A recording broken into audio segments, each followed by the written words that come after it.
My right hip hurt like hell from the moment I awoke. Bad weather on the way? Whitney murmured, her half-open eyes following my limping figure to the bathroom. I only grunted in response. Days like this were the worst. Most people looked forward to spring, but not me. Spring meant cold and damp, which in turn meant that my old hip injury would ache almost constantly for 2 months or more. And my mind would be flashing back to those terrifying hours leading up to the cause of my hip pain. After taking a leak, I stared at myself in the mirror while washing my hands. The face staring back at me was still somewhat chiseled. Okay, not really chiseled so much as not covered with sagging jowls and 2 or more chins like most of my contemporaries. My gray eyes looked tired and lined with a few crow's feet. My short-cropped hair was now sprinkled with gray, and the flab of my chest and skin was noticeable as my body began feeling the inevitable effects of age and gravity. Still, I was only 7 pounds more than the day I'd graduated the point, and my body seemed to be holding up as well as could be expected. Everything except that damned hip, and the visions that would now be popping up more frequently and at the worst times. "You okay?" Whitney said through her yawn, leaning against the doorframe. "Yeah," I said, watching her stretch her tiny, lithe body behind me. Any other day and any other mood and I'd have been sporting thoughts of a morning jump. There she was, her soft brown hair a tousled mess, her tiny, petite body covered only in an old t-shirt and a pair of skimpy panties. And beneath it all, I knew, was the sex drive of a tigress in heat, an unquenchable passion and joy for carnal delights that exceeded that of any woman I'd ever known. "Your hip?" she said, now nudging me aside and reaching in the drawer for her toothbrush and the tube of paste. "It's gonna rain today," I said. "The dreams." "Bad," I confirmed. "You were tossing and turning all night," she said. She started to brush her teeth, and I reached for my toothbrush to join her in our morning ritual. Once done, Whitney hopped into the shower while I shaved. After finishing and rinsing my face in ice-cold water, I trudged down the hall to awaken Kyle and get him ready for the day. 15 minutes later, I was sitting at the table, sipping coffee and reading the paper while Kyle ate his bowl of corn puffs and munched on a piece of toast. "I got my second grade assignment," Kyle said with a mouthful of food. "Don't talk with your mouth full," I said, lowering the paper. He finished chewing. "I said I got my second grade assignment yesterday." "And?" I asked. "Miss Palmer," he said. "So what do they say about Miss Palmer?" "She's cool," he said. "Kinda old, though." I tried to suppress my smile. A 7-year-old's idea of old was relative. "As old as me?" He frowned. "Not that old. More like Mom." "I won't tell her you said that," I said. "Why?" "It's not nice to tell women they're old. It's not nice to tell anyone they're old, man or woman, but especially women." "Why?" I shrugged. "Just one of those mysteries of life, little man." "What mysteries of life?" Whitney said, buttoning the last button on her blouse as she entered the kitchen. She was perfectly coiffed and professionally dressed in a white blouse with gray skirt and jacket, ready for another day, saving the citizens of Lincoln County from its felonious predators. "Nothing," I said. "Dad was saying that I shouldn't say people are old even if they are. It's not nice." She chuckled, pouring herself a cup of coffee. "Did you call your dad old?" "No," he said, ignoring my finger-to-lips shushing gesture. "I said you were old." She laughed aloud at that. "So you're not mad I said it?" Kyle pressed, shooting me a "told you so" look. "Your father's right," she said, pulling out a chair and sitting with us. "It's not polite." Kyle said nothing to this, preferring to finish his cereal in silence. "He got his second grade assignment," I said. She raised her eyebrows, sipping her coffee. "Miss Palmer?" I said. Maggie nodded. "Sure, Kristen Palmer. She started 4 or 5 years back." "Then how is she old like you?" I said, grinning. "We graduated together," she said. "High school. She got her degree pretty quick, I think. Didn't start teaching again until she came back up here and got divorced, though. Same age." "Yep. So is she any good?" Whitney shrugged. "Dunno. She was real popular back in school. Prom queen, head cheerleader. You know the type. We didn't exactly run in the same crowd. She didn't have as much time for books and studying. What, with her busy social calendar and all. Jealous?" I tweaked. "Not anymore." "Meaning?" "Tyler Collins," she prompted. "The writer?" I nodded. "Sure. Lives out on Twin Oaks Road somewhere." She nodded. "Her ex-husband. The first one. The second one was a cop from around here. So no, I'm not jealous." I nodded. "But she's a good teacher, right?"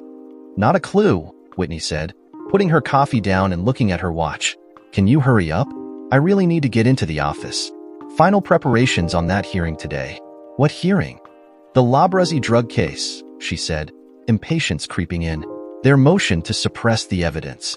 I nodded, pushing back from the table, putting my coffee mug in the sink, and going back to hop in the shower and finish getting ready before relieving Whitney so she could get to the state's attorney's office. Then I'd finish getting Kyle ready for school, drop him off, and make my way to Rensinger Hall at Chadwick College for my morning Classical History 2 class. In a nutshell, just another weekday morning around the Patterson household. Driving to Chadwick, something was niggling at my brain. It was Whitney. Her moods. She'd been more impatient, silent, brooding, always on the edge of saying something before pressing her lips in silence. Something was bugging her, and that something was more than the typical stresses of her job. I mulled this over as I parked in the faculty lot and grabbed my briefcase. The wrist on my watch confirmed I was 20 minutes early. As usual. Oh well, old habits die hard. It was almost 7:30 when Whitney walked in the door. "You guys already eat?" she asked, hanging her coat in the foyer closet before turning to me. "I fed Kyle," I said, marking my place in the massive tome on the Punic Wars before setting it aside and getting up to greet her. "He's in his room doing some homework. I decided to wait for you." She gave a weary smile. "You didn't have to do that. You must be starving." "You too," I said. She shrugged. Her face was weary to the bone, a combination of frazzled and dead tired. "Everything okay?" I asked, pulling her into my arms and giving her a hug. "You seem really, I don't know, distant lately. Something on your mind?" She murmured something into my shoulder, then hugged me tighter and held me there. This was the same response I'd been getting for the past month. She just wouldn't open up. "You want to talk about it over dinner?" She broke the hug. "It's nothing, babe. You know, work. Same shit, different day. I guess it's all just getting to me." Her face said more, though. It said that yes, she did want to talk about it, but she was afraid for some reason. "The hearing go okay today?" Her quizzical look flashed into a look of recognition. "The hearing? Yeah. Continued for another 3 weeks. Like what else is new, right?" My eyes narrowed, and she tried to smile at my suspicion. "Welcome to life with the Labrazis, you know?" I didn't react, preferring to stare at her for more reaction. Getting none save a look of wide-eyed openness, I nodded my head toward the kitchen. "Come on." Roast chicken and grilled asparagus with lemon vinaigrette await. She spent a few minutes in Kyle's room while I got our plates ready. 5 minutes later, we were seated across the table from each other, and the silence was deafening. She picked at her food, and I barely touched mine. "Is it okay?" I asked after 10 minutes during which she'd eaten only 3 or 4 bites. She looked up and tried to smile. "Yeah, Luke, it's really good. I guess I'm just not that hungry." She looked at my plate. "What about you? You feeling okay?" "Just the hip." She nodded, then pushed her plate away. "Let's go get Kyle tucked in. It's almost his bedtime." "Okay," I agreed, picking up her plate in mine, scraping the leftovers into a Tupperware container with the rest of the chicken and asparagus before putting it into the refrigerator. When I turned back, I saw Whitney leading Kyle into the hallway bathroom to brush his teeth. My suspicions from the morning were now turning to outright worry. Don't get me wrong, Whitney's hours were long and hard.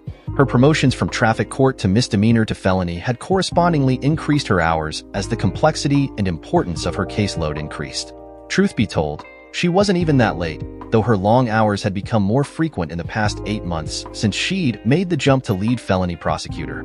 Back in the bedroom, I stripped down to my underwear, a t-shirt, and a pair of reading glasses. Throwing my robe on, I went back and hugged and kissed Kyle goodnight, grabbed my book, and looked around for Whitney. I heard a scrape in the garage and made my way there. "You out here?" I said into the darkness. She sniffled. "Over here." I flipped on the light.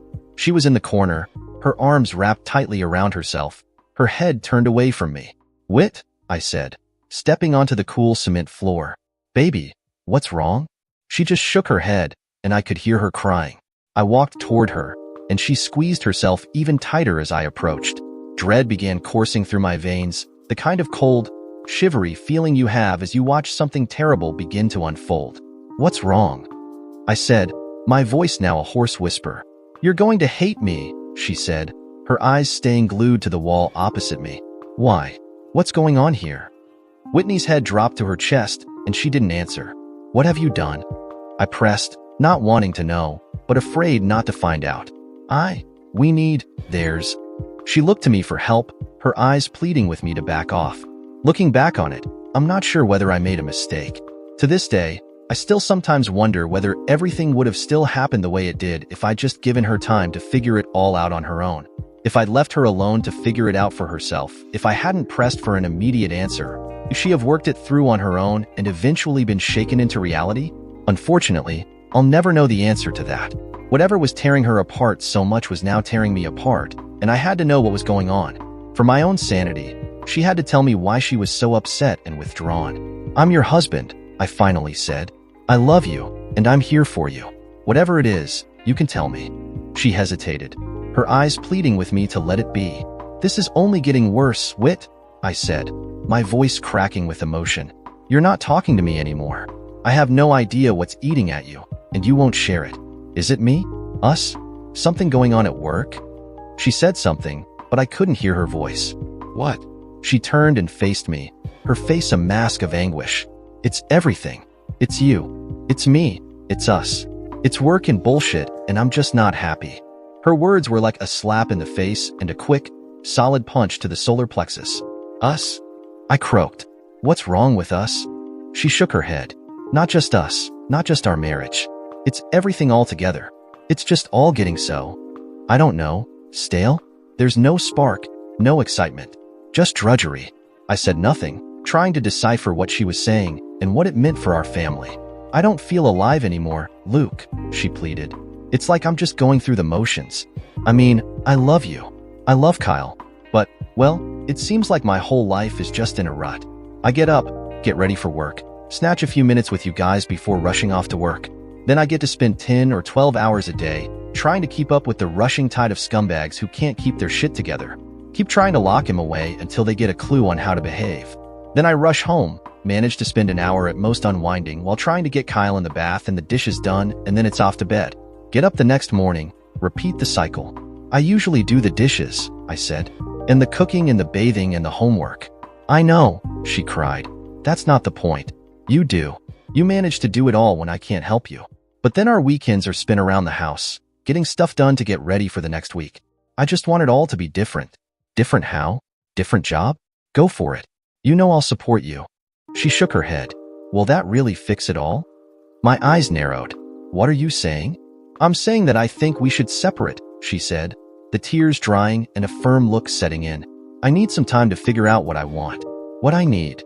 And what about us? What about Kyle?" She snorted at that, an angry snort. "Kyle doesn't need me to take care of him. He's got you. So you're just leaving him?" "I'm not leaving him," she flashed. "I'm not abandoning him. I'm not running away from my baby." "Then what are you doing?" I pressed, anger now overcoming my emotions as well. "I'm taking time to get my shit together. Time to make sure I'm squared away so I can be a better mother for him." I just stared at her, waiting for her to finish the thought. After a moment, I was left pondering what she had left unspoken. "So you're not going to spend this time trying to figure out if you want to continue being my wife," I surmised. "You've already given up on us." Whitney's lips tightened. "Answer me." "I don't know. Is there someone else?"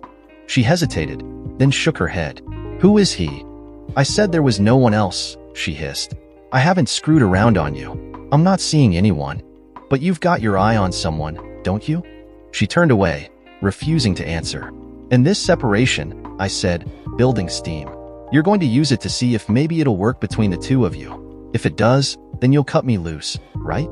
Or were you just going to cut me loose either way?" "It's not like that," she said. Her voice was going flat, emotionless, like she was steeling herself to confirm that it was exactly like that. "And this separation," I said, "when does it start? Where are you moving to? And with him?" "I don't know." "Which part? Which part don't you know?" She turned back to me, her eyes dead and her voice low and cool. "I don't know when it's going to start. I don't know where I'm moving to. I doubt I'll be moving in with him, but it may happen. I just don't know. I haven't thought that far ahead."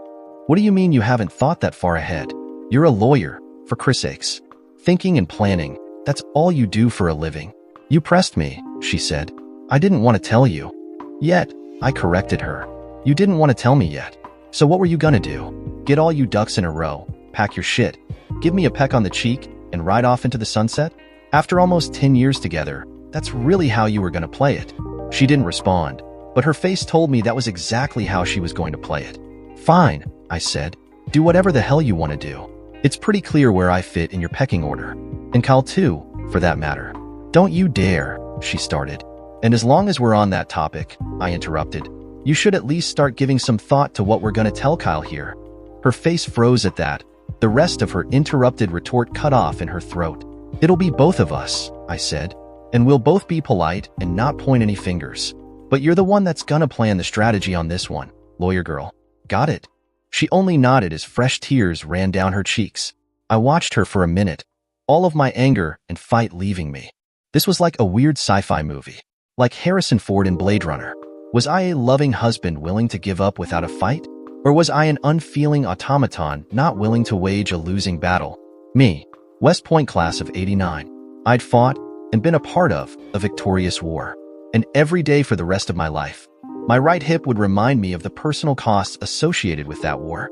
If I fought and won this war, if I fought for my marriage and managed to hold our family together, would I forever be reminded of similar costs? Would I see Whitney's regret every day for the rest of our lives? Regret that she'd stayed with us, or that we were somehow in her mind, at least holding her back? Or would I be reminded every day with happiness in a stronger marriage and a happier son? Too overwhelmed to consider the options and plan a course of action, I turned and left the garage.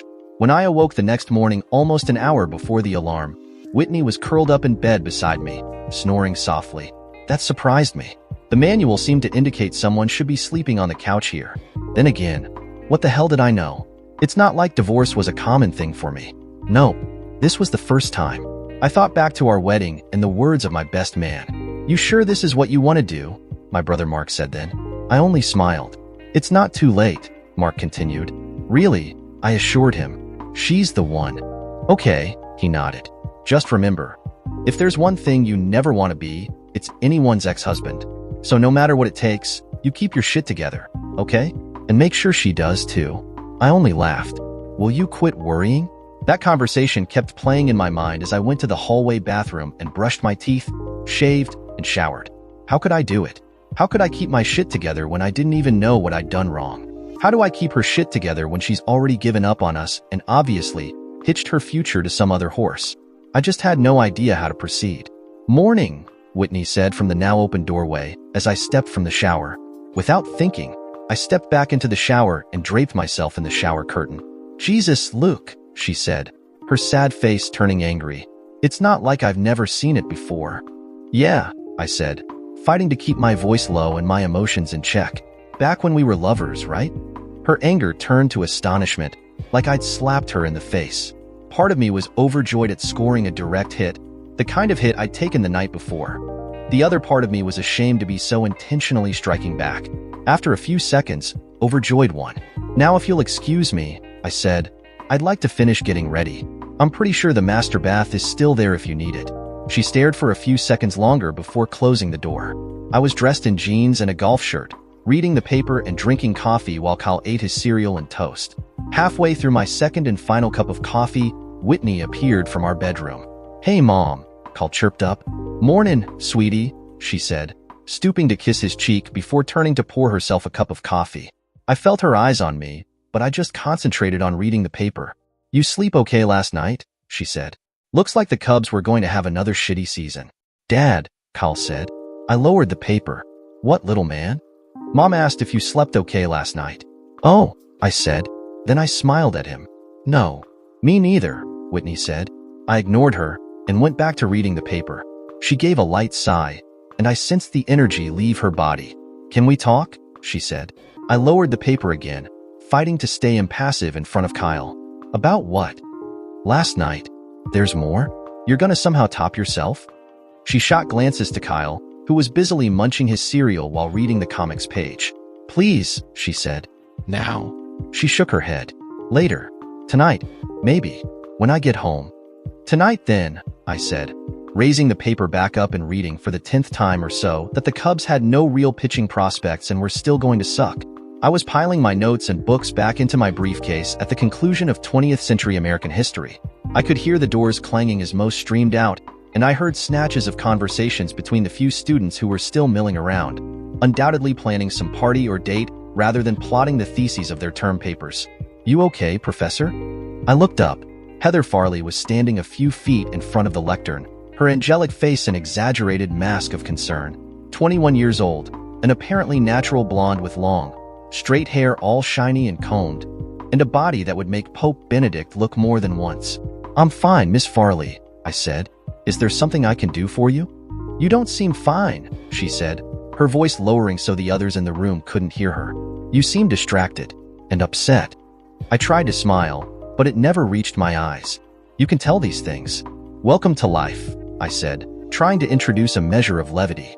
Some days just aren't as good as others. Heather looked at me, saying nothing.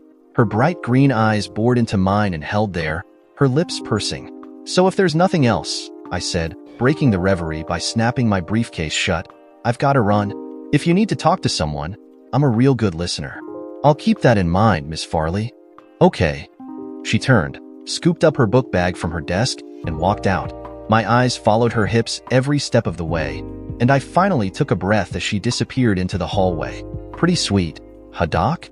Tony Granger said, grinning broadly as I turned to look at him. Indeed, Mr. Granger, I agreed. Pretty sweet indeed. If the faculty lounge rumor mill was to be believed, Heather Farley had comforted at least one faculty member during her 3 years at Chadwick College. Before, I had always considered the offending professor a bit sleazy for taking advantage of her. Now, I envied the hell out of him, and I'm pretty sure he wasn't the one who took advantage of her. I was willing to bet it was the other way around. So who do I see? I asked. And you're asking me why? Doug Morrissey said, because you've gone through this before. And you're asking me to relive the whole goddamn thing? No, I insisted. I'm just asking you what lawyer I should call. I mean, come on, man. I don't know shit from attorneys. He sighed, his puffy cheeks and tendrils of wispy hair all sagging with the breath expelled from his lungs. Just tell me who you used, I pleaded with the English lit professor. Don't use him. He was clueless. Absolutely pathetic. Well, did you see anyone else that may be worth a damn? He nodded, grimacing at the memory.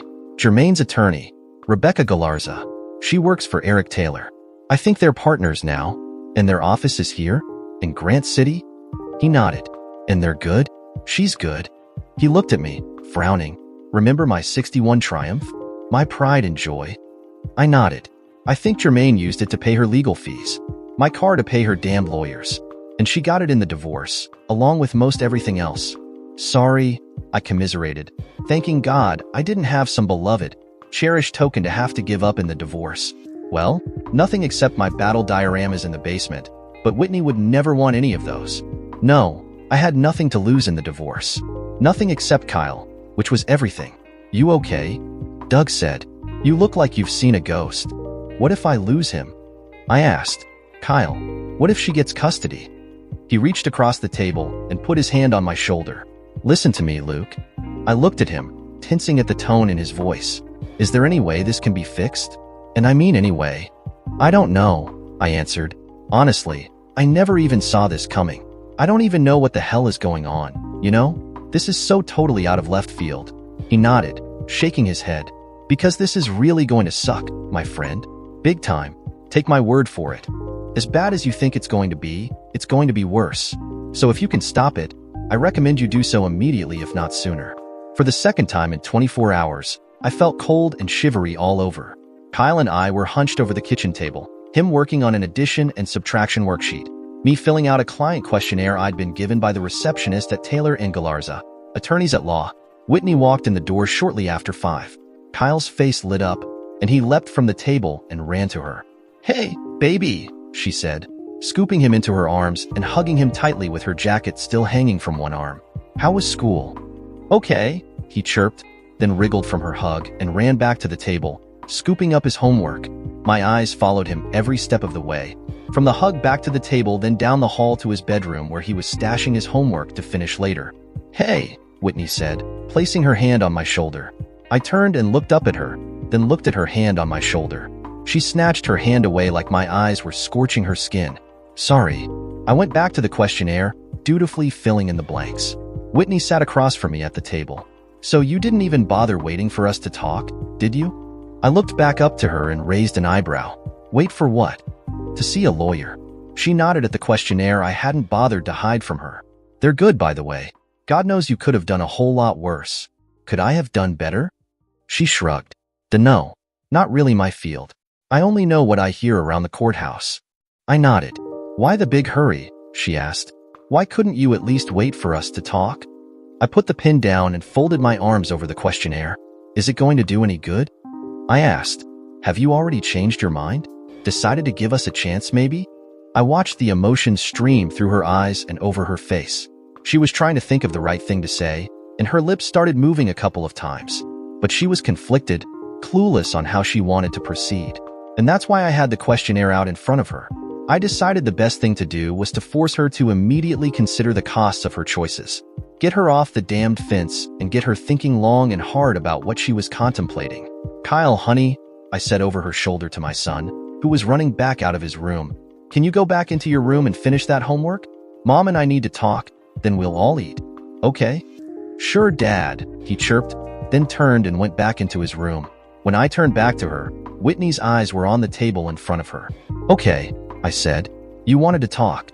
We've got about a half hour before he's done with his homework and dinner's ready. So what is it you want to talk about? Why are you rushing this? She said. You've already seen a lawyer, for Christ's sakes. I mean, Jesus H. Christ Luke. What's the sudden hurry?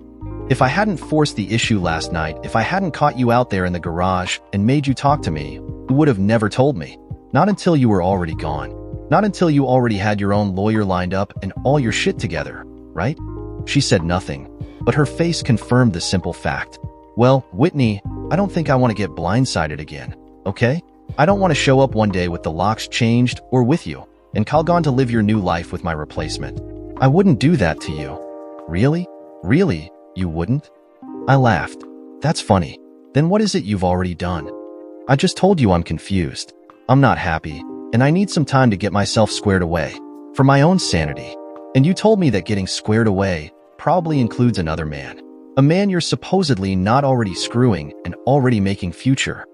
I told you I wasn't doing that, she flared. And I'm not. It's just been we've just... Her face told me she'd already said too much and she knew it. You've just what, Whitney? Just held hands? Just had a few intimate lunches? Maybe just a hot make-out session or two? What have you and Mr. Wright just been doing? She pressed her lips together. This has nothing to do with him. You're right. He's tomorrow's problem. No, this is all about you and me. All about you suddenly, without even telling me why, just suddenly deciding you're not happy with me. So what is it you're not happy with? The fact that I'm the one who damned near single-handedly keeps this house running?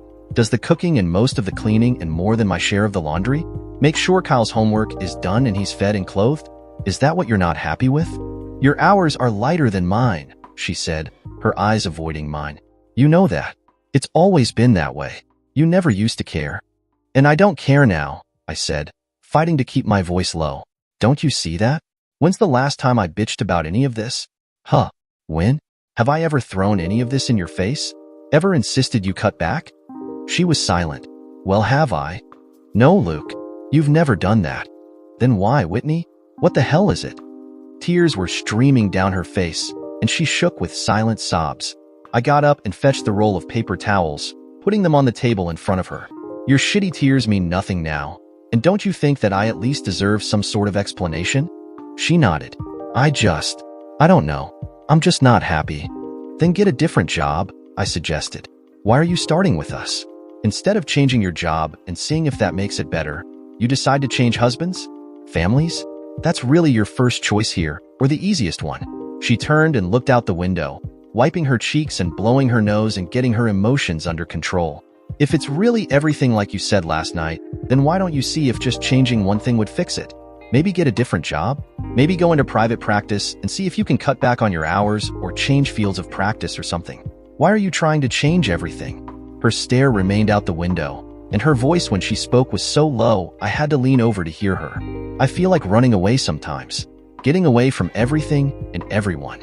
Just going, I don't know, maybe to a small cabin in the mountains. Then her lips twitched, and a small smile played at her lips. Except when you're with him, I guessed. The smile disappeared in a flash, and her face froze at my accusation. You're not denying it. She closed her eyes and leaned her head back. He's just so easy to talk to. He cheers me up, makes me think everything's going to be all right.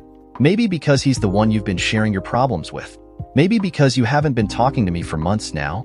She turned and faced me. But you've already got so much on your plate. You already do enough for us. I smiled at that. Really? If I do so much for us, then why couldn't you take just that one small step to save us? Why are you going to someone else for your comfort and allowing us, our whole family, to disintegrate? You really think I have so much on my plate I'd have resented the request to keep us all happy? Keep us together? Or is it that I do so much that I have become just a servant or a doormat? Her body sagged like a puppet. Head, shoulders, posture, all of it just collapsed into the chair. But you already do enough. I feel so guilty all the time. Like you're the only one doing anything around here. Like you're perfect mom and perfect dad all rolled into one. Like I'm not even needed. I reached my arm across the table. She stared at my hand for a moment, then placed her tiny hand in mine. If you want to do more, I said, trying to smile, I'm more than willing to let you. Cut back on your hours some. Maybe just try to get home about this time every night. I'm more than willing to let you do more. Take a bigger part in all the fun stuff you're missing out on. Like cooking, she smiled, and cleaning, homework, mowing the lawn, the whole shebang. Her hand squeezed mine, and her head lifted. I don't know if I want to do that. The choice is yours. I wanted to have this family together for the sake for my son. The choice will be yours to keep it together or break it apart. With that, I removed my hands from hers and walked away. She tried to say something, but I kept walking. The next night, Whitney again arrived home shortly after 5. By 5:30, we'd all eaten, and I got up from the table. Where are you going? She asked as I walked toward the basement door. To the basement, I said. You clean up for a change. I'm going to go play with my soldiers. I thought we could talk some more, she said. Then you know where I'll be, I said, not hearing whatever she was saying to my retreating back. Once in the basement, I flipped on the lights and was greeted by a sight I'd not really seen or spent much time around for 3 years. Raising a son has a way of making you cut back on your hobbies. Laid out before me in the long, narrow, low-ceilinged basement were a series of tables. On each table was a diorama of a turning point in time, the turning point of a great or famous battle from history. I walked to the first table and stopped. Thermopylae, the Hot Gates. I had constructed the mountain to the west and the sea to the east. Along the narrow strip of beach, King Leonidas and his Spartan warriors, along with scattered soldiers from other Greek city-states, were waging a titanic struggle to hold off King Xerxes and his vast Persian army. The Persians outnumbered the Free Greeks 50-1 or more, and hidden in a meandering mountain pass, about to flank the brave Greeks, a string of Persians were creeping down toward them. The Persians had been given the rout by a traitor, and so the brave Greeks were attacked from the flank and the rear and died to the man. The 3 days Leonidas and his men held off the Persians gave the rest of the Greek city-states time to plan and mount their successful defense to the invasion. I pondered this for a moment before going to the second battle scene from Gettysburg. No, this one wasn't Colonel Chamberlain's valiant bayonet charge down Little Round Top, nor was it Pickett's suicidal charge up the exposed slope straight at the Union Center. Instead, the scene was from the first day, nearly the first moments of the battle. Brig General Buford's cavalry dismounted and fighting alongside the 1st Brigade of the 1st Division of the 1st Corps, the Iron Brigade. Together, they are fighting and dying to hold off the stream of Confederate soldiers from Archer's brigade who are attacking them down the Chambersburg Pike, the main road into Gettysburg. By holding off this charge at great cost, the Union kept the high ground, which made all the difference for the rest of the pivotal clash. The cost, though, was great, including the best general in the Army of the Potomac. I leaned in and stared hard at the figures I'd crafted.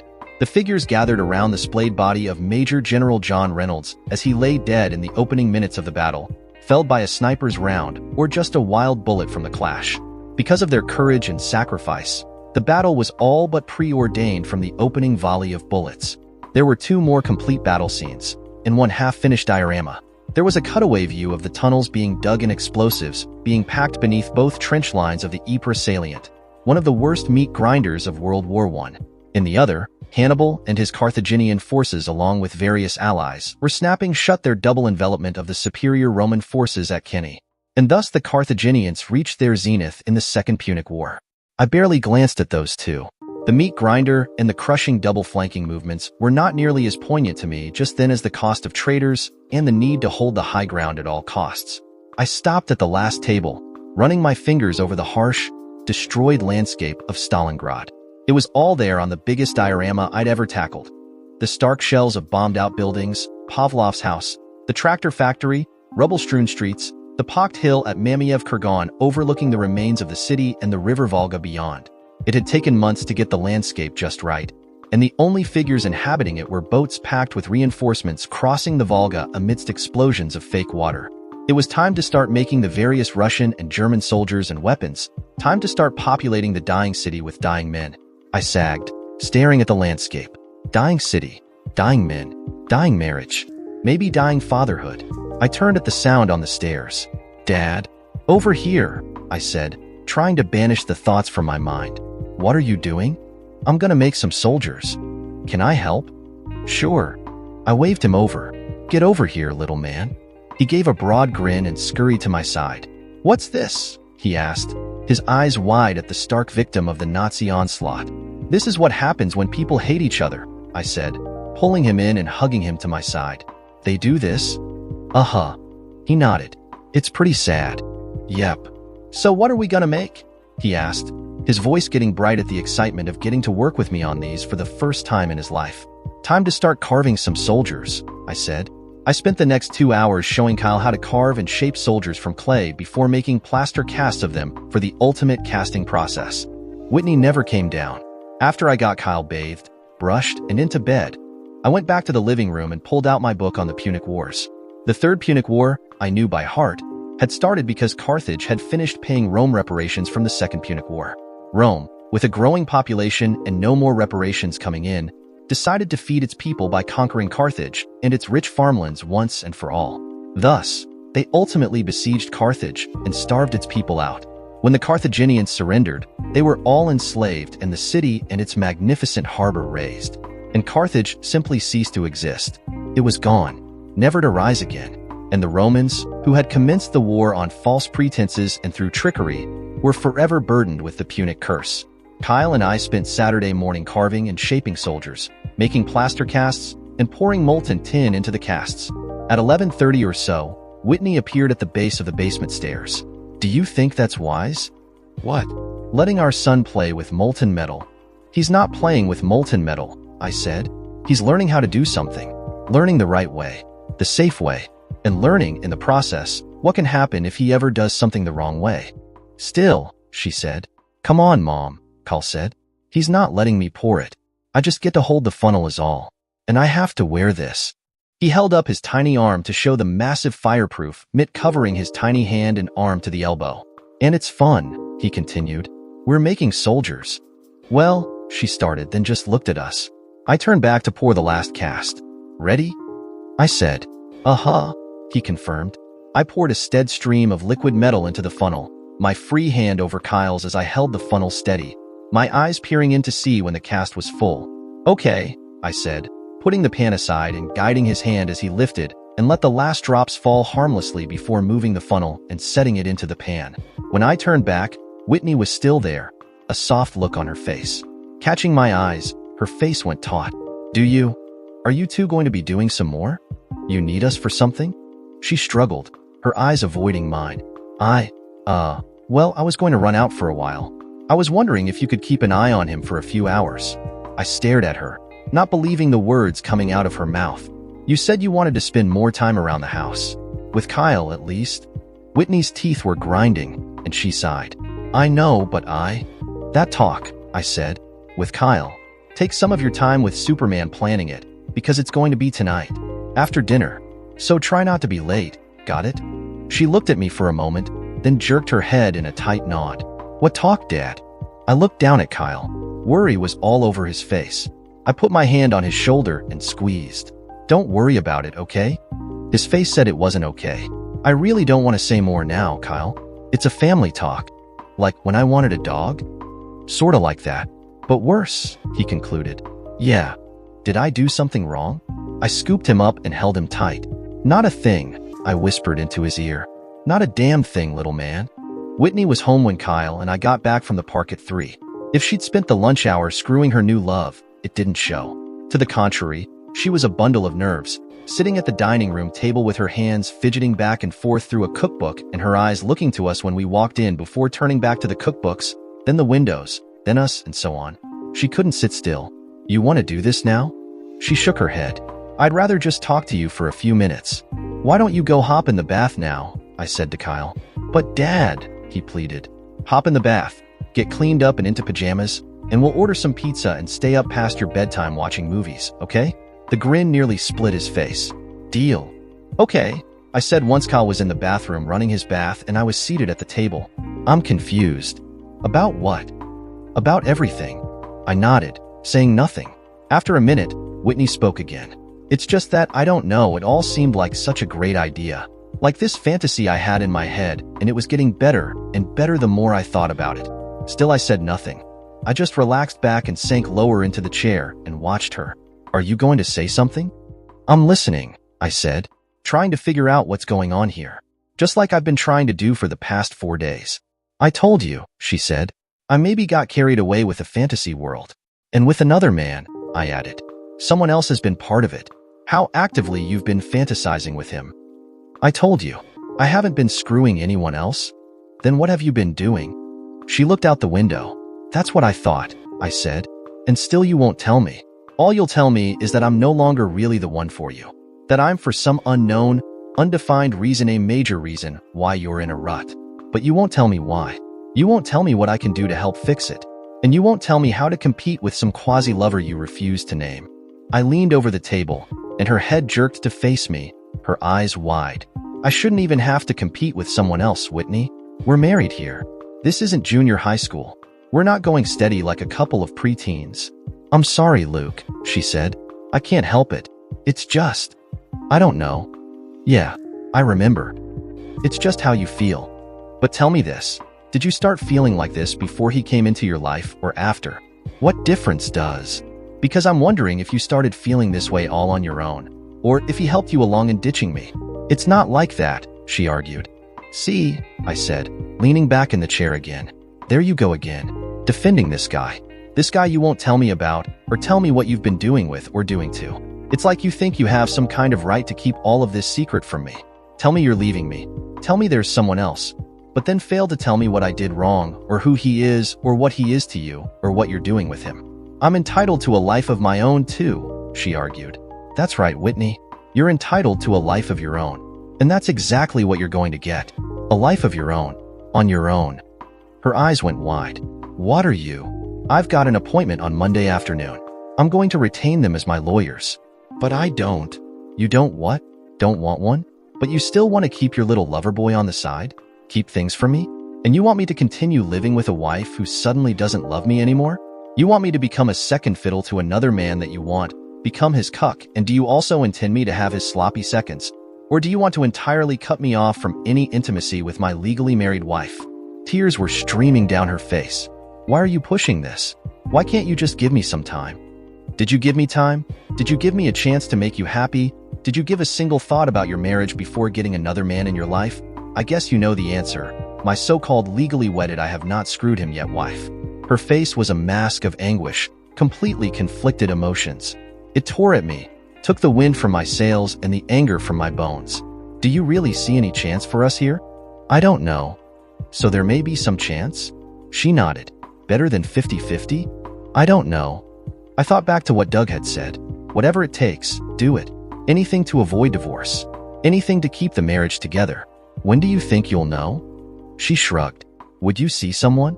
Maybe a therapist or a counselor or something. In an instant, her face was a mask of fury. For what? You think I'm nuts because I may not want to be with you anymore? I bit back my tongue and took a breath. No, I think that maybe you're suffering from depression. Because I'm not happy with us? Because I don't want to be married to you anymore? And there you have it, I said, pushing back from the table. You can't even tell me the truth. What do you? 30 seconds ago you said you didn't know. That maybe we still had a chance here. Now you're saying you don't want to be married to me anymore. That's not what I said. But it's what you meant, I said. I walked around the table toward the bathroom to check on Kyle.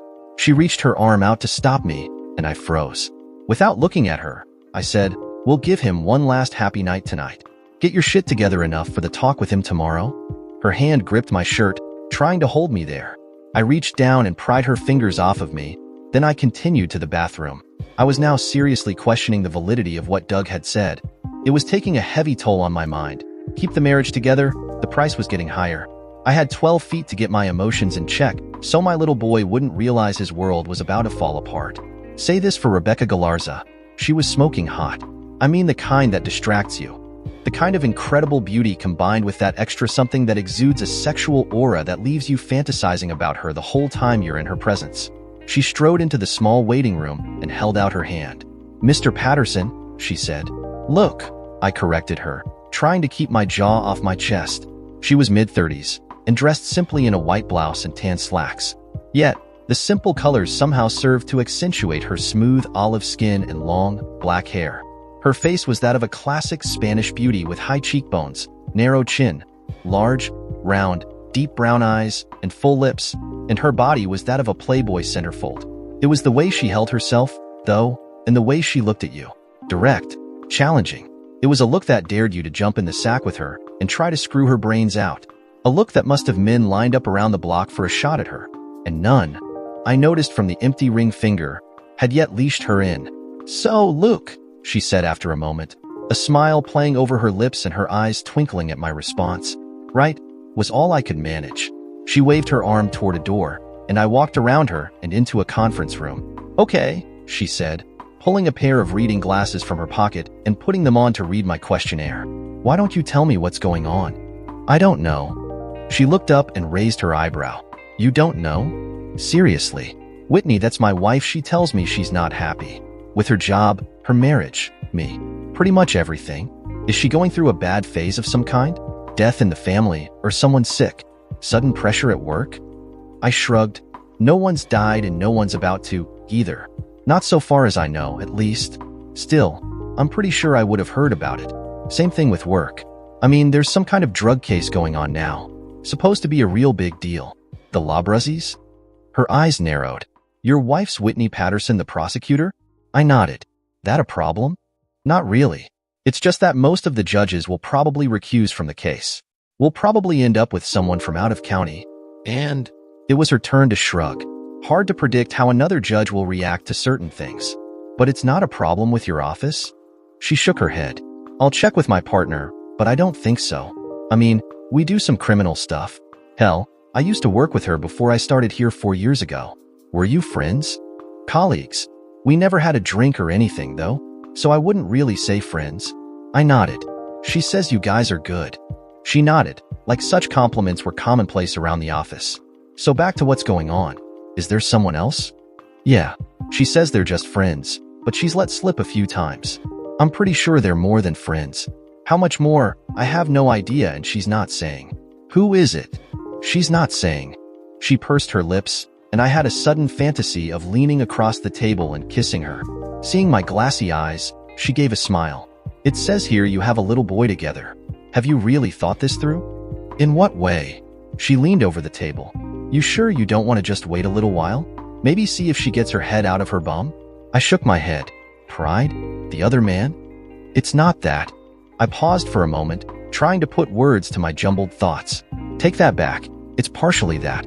What it really is, though, is her adamant refusal to even tell me what the hell is going on. She's just, well, she doesn't want me anymore. I have no idea why, and she's not really telling me why. I mean, Jesus, I do everything for her. For us. For our family. I'm the one who takes care of Kyle. Mostly, at least.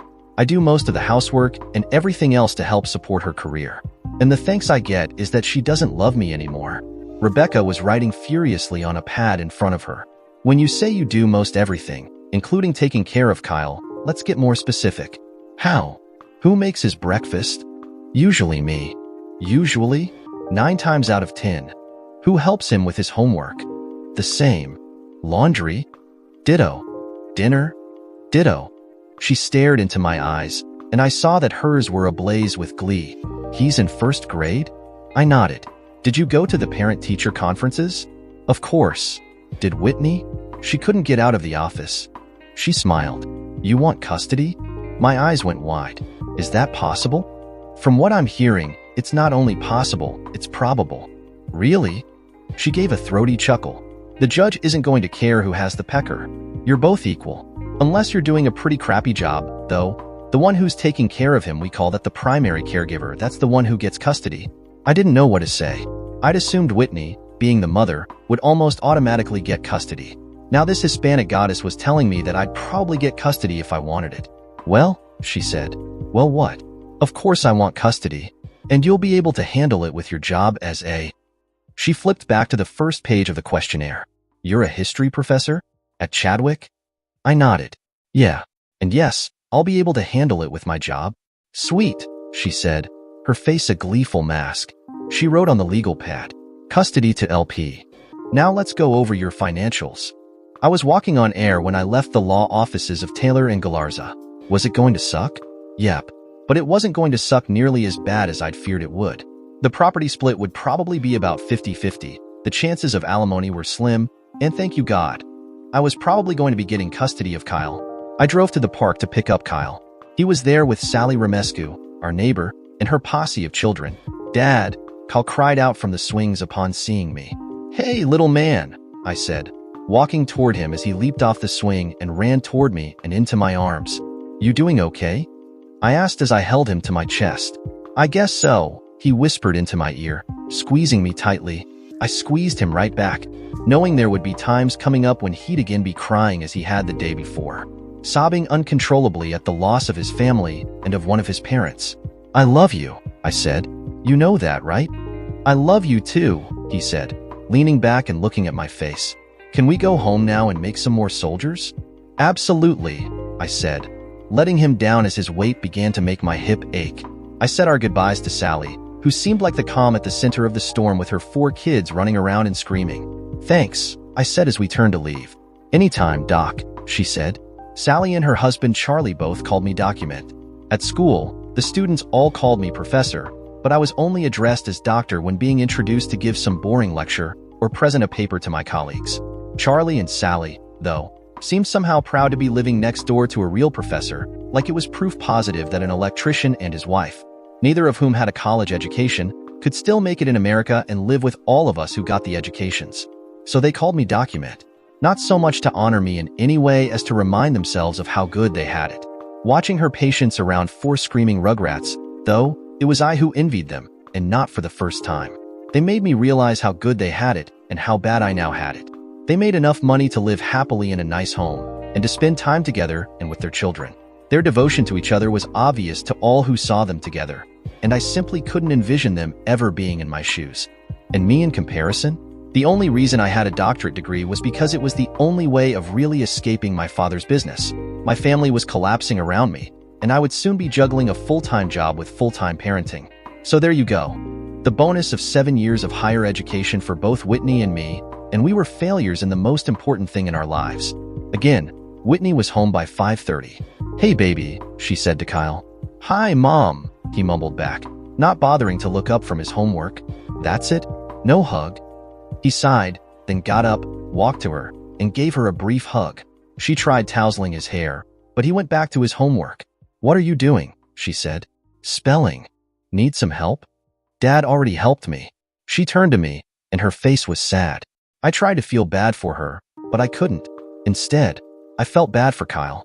He wasn't old enough to really know what was going on, but he'd managed to figure out that Whitney was behind it all. Either that, or he knew most of his time was spent with me, and he didn't want to do anything to screw that up. Whitney lowered her head and walked to the bedroom to change. You want to come in here and help me for a sec? I asked Kyle. Sure, he said, joining me with a smile all over his face. Here, I said, handing him a vegetable peeler. Let's peel some carrots, okay? Sure, he said, taking the peeler and starting in on the carrots. You know, I started, not really sure how to proceed. What? She's your mother, I said, and she loves you very much. More than you'll ever know until you have kids of your own someday.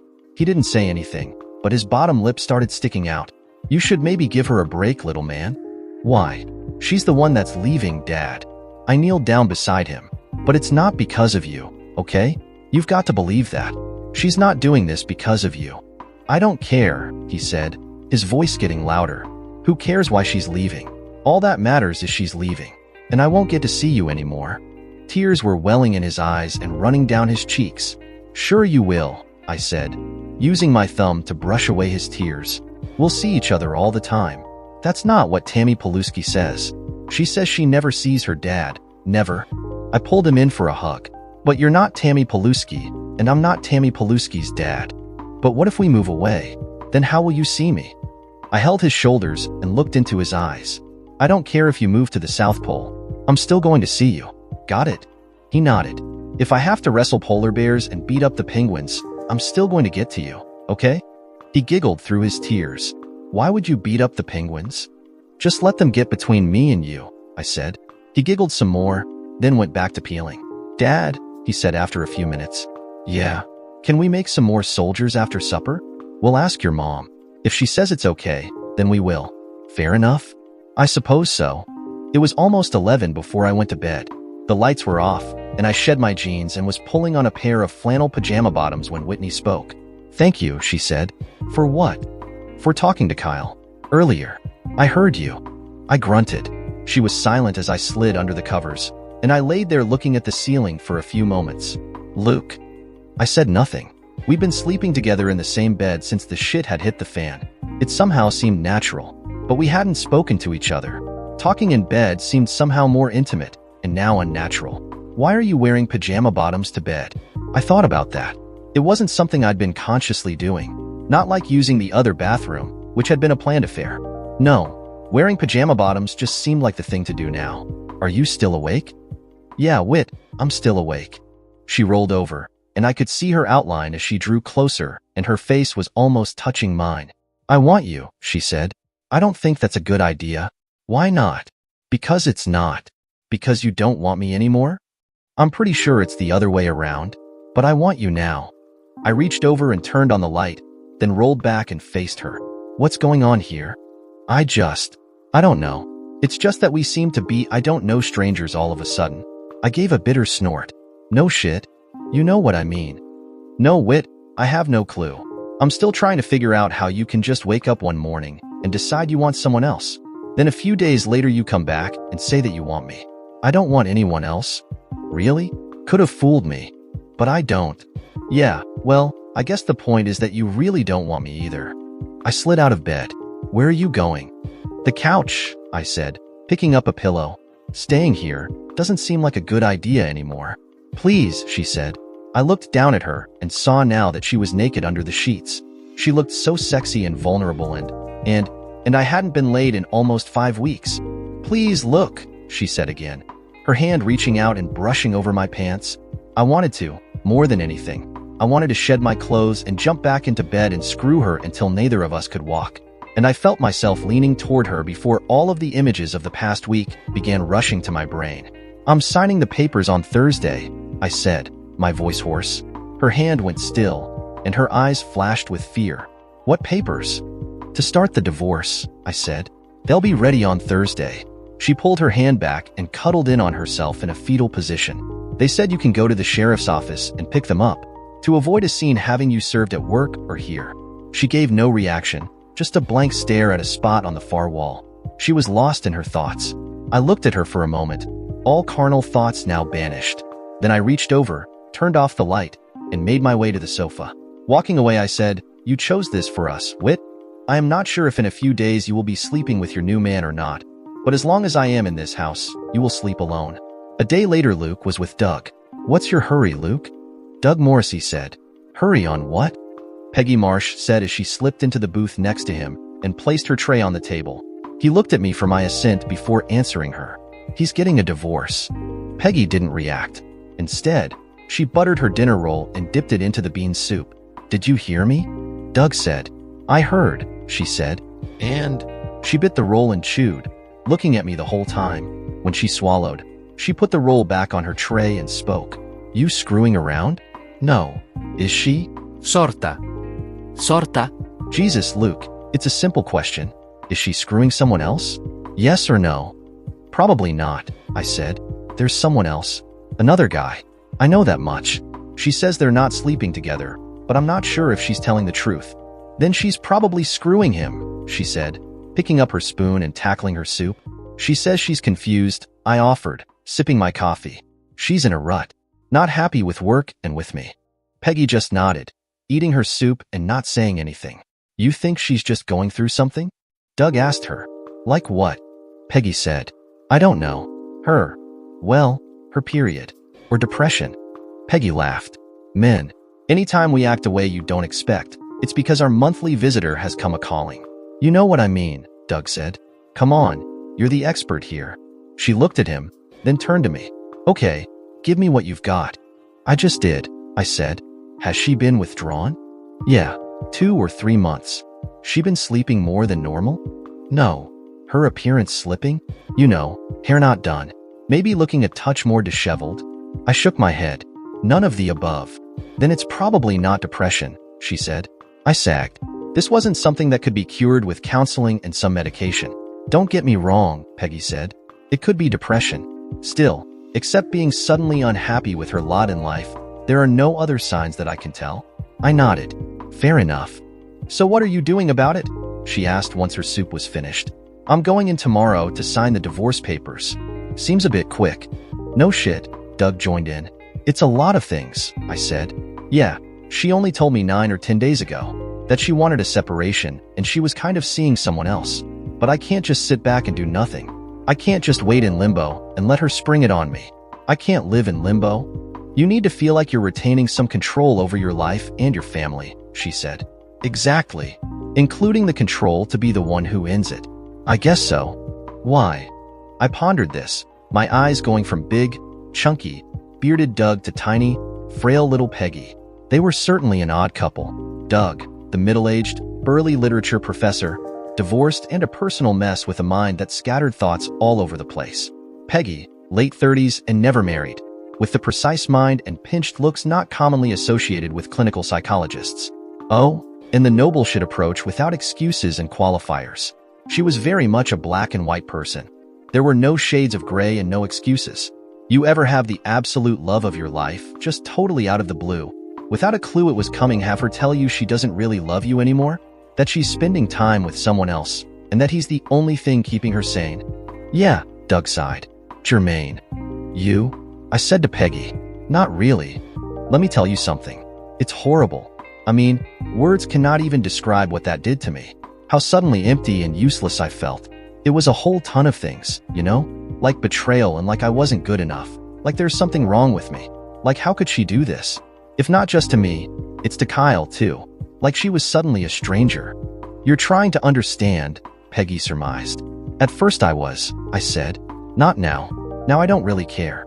Now I just don't want her to stay in control of what happens here because you're not sure you can handle it. Because you don't want to go through that all over again. Bingo. She shrugged. Seems healthy enough. Really? Doug and I said in unison. Sure. She finished her soda, slurping up the last drops, before putting her glass down and looking at me. You're not dumb. I don't really know your whole history, but I can guess at quite a bit of it. And you're not likely to go running off half-cocked to just get revenge or try to hurt her back. You've thought this through, decided you can't play it by her rules and on her timelines, and you're taking control of the situation. Exactly, I said. And that's good? Don't see why not. I looked at Doug, who seemed to doubt this. One other thing, Peggy said. What's that? Remember, this is just a guess, she said, sliding out of the booth and picking up her tray. I haven't talked with her or observed her or seen anything, so it's just a guess. Okay. But she's slept with him. Whoever this guy is, she's slept with him. It was like a punch to the gut. It wasn't depression that drove her to finally confront you, she said. It was guilt. Guilt about her double life. Guilt that while she's doing it, or at least did it, you were there taking care of everything for her. I couldn't say anything. Whitney still insisted she hadn't slept with him, and I half believed her. Not totally. Hell, who wouldn't have doubts? Still, she was so insistent. Maybe it was just once, Peggy continued. Maybe a few times. It could still be going on. Last night, I finally said. When I went to bed, she was still awake. And she tried to seduce you, didn't she? I nodded. Peggy smiled. Then the affair's probably over.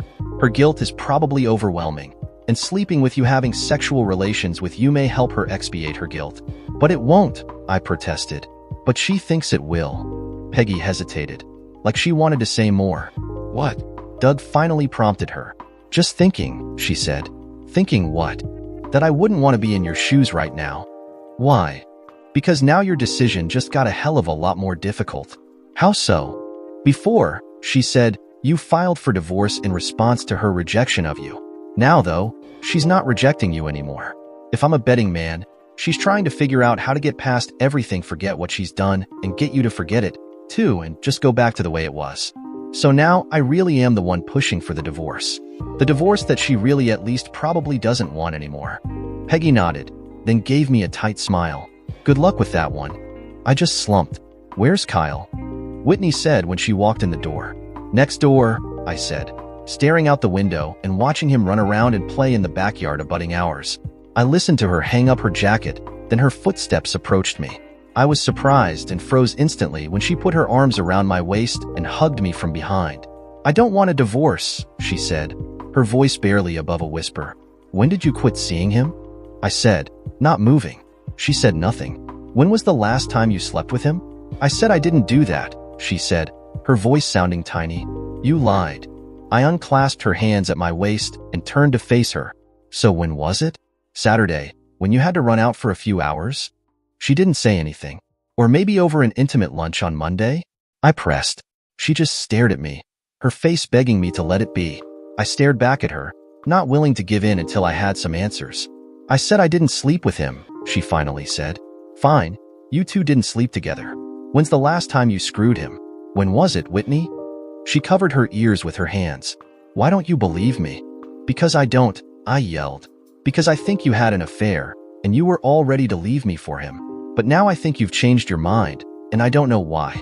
I don't know if it's because you really do love me, or if you just don't want to give up everything we've got, or maybe he just dumped you after using you. I do love you, Luke, and I'm sorry. I just forgot about that for a while. I looked at her and could tell she was serious. Her face said it all. Her face and the rest of her body. She was pleading with me to just drop it all, to let it alone and forgive her, and just go back to the way things were. To take her into my arms and hold her tight and tell her it would all be okay. Say something, she begged. Please, Luke. Say you still love me. I never stopped loving you, but it seems that you forgot me and found someone else to replace me. I'm sorry, she said, throwing herself at me and hugging me tightly. I'm just so sorry. I didn't hug her back, and she noticed after a moment. Look, she said, looking into my face. I got in to see Rebecca early. I signed the papers an hour ago. But you can. Yes, I can. I will. Whitney, I'm going through with it. You still won't tell me a goddamn thing and hide it all under a rug. There's no way in hell I'm going to just let it drop and spend the rest of my life hoping it, whatever the hell it is, hoping it doesn't happen again. I can't do that. I can't go through this again, and I can't live in dread of you doing it to me ever again. She collapsed into a chair, sobbing and apologizing all in the same breath. I went out to intercept Kyle and take him out for a burger. A few things they never really tell you about divorce. First, apparently it's common to still live under the same roof while the whole thing plays itself out in the courts. That's why Whitney got to live in the house until the final judgment, even though everyone knew I'd be keeping the house. It was a gift from my parents. They're loaded. As such, Whitney had no claim to the house and wouldn't be getting any portion of it in the divorce, but she could still live there until the final judgment was entered and the judge agreed with what everyone already knew. Second, even relatively simple divorces can take longer than you'd ever imagine. If everything was agreed upon up front, it could be over in 3 months or so. If even the smallest thing was still at issue, though, it could take a year and a half. A year and a half of still living in the same house, by the way. I still shudder at the thought. Third, it's damn trying on everyone to still live in the same house while the divorce is going on. Doug was right. It sucked way worse than I'd ever thought possible. So, once the written discovery was done, and we all confirmed that we both knew most of the financial picture, Rebecca suggested a settlement conference to speed things up. Imagine that. A lawyer trying to get it done quickly and cheaply with the least amount of pain. I know, it surprised me too. Professor Patterson, Whitney's lawyer said, extending his hand to shake mine. I'm Jim McNally, Whitney's attorney. He was tall, late 40s, full head of graying hair, and handsome as hell. Rebecca had already mentioned all of this to me, of course. His dashing good looks, easy charm, and instinct for the jugular. He was good, which still seemed like an oxymoron when discussing a lawyer. Call me Luke, I said. And I'm Jim. He said hello to, and hugged, Rebecca. They seemed like old friends from way back. How do they do it?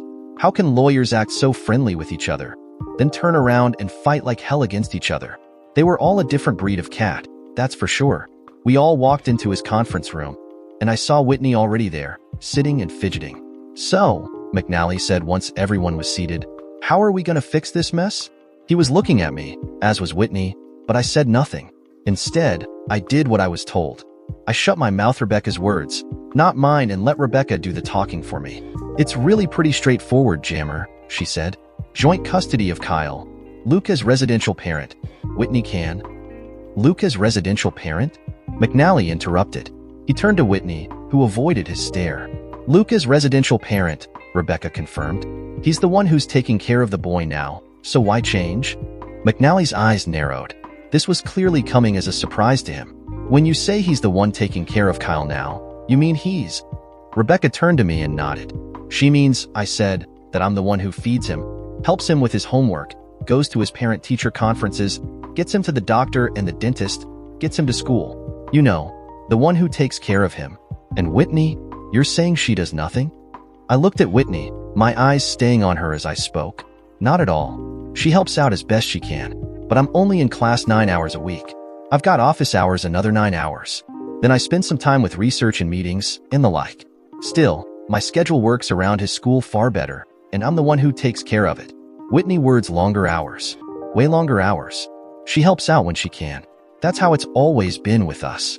He looked at Whitney, but she refused to meet his stare. After a moment, he turned back to us. All right, let's leave the issue of residential parent to the side for now. What about visitation? Standard, Rebecca said. He nodded, expecting this. Support? Statutory, she said. Non-residential parent pays the residential parent 20% of net income. They can equally divide the cost of health insurance or both keep him on their respective policies, for that matter, at their own costs. Equally divide uncovered medical expenses and school tuition and stuff. He jotted this down on his legal pad, saying nothing. What about financials? The house. Luke's non-marital asset. You gonna give Whitney a disproportionate split based on this? Rebecca had warned me to expect this. Even though the house was mine, and there was nothing Whitney could do to get any part of it, the court could still take my total assets into consideration when splitting up the property. So because I had a house worth $200,000 already, the judge could award Whitney a disproportionate share of the marital assets. What's she looking for? McNally looked up, hesitated, then spoke. She's got a 401k plan. Rebecca smiled. I noticed that when I went through the discovery. Came as quite a surprise to Luke, too. He knew nothing about it. I looked at Whitney, saying nothing about the newest bit of information that had come out in the divorce and wondering what other secrets she'd been keeping from me. She only stared at the legal pad in front of her. Yeah, McNally said unapologetically. Well, it's there. 90 grand. She wants to keep it. And everything else? 50-50. Their pensions? They each keep their own pensions. They're valued almost the same. So any paperwork to get them split would cost more than we're arguing about. Household furnishings? Kyle's things stay with Kyle, McNally said, wherever he ends up. And I don't really want to waste our time arguing about anything else, do you? Not really, Rebecca said. Still, McNally looked at me. You think you and Whitney will have any problem splitting the personal property? I looked at Rebecca, who nodded, then at Whitney, who still wouldn't look at me. No, I said, turning back to him. You're right. So long as I can keep my own stuff, I don't care about the rest of it. Whitney, he asked. That's fine, she concurred. He looked at Rebecca. Think you can give us 10 minutes or so?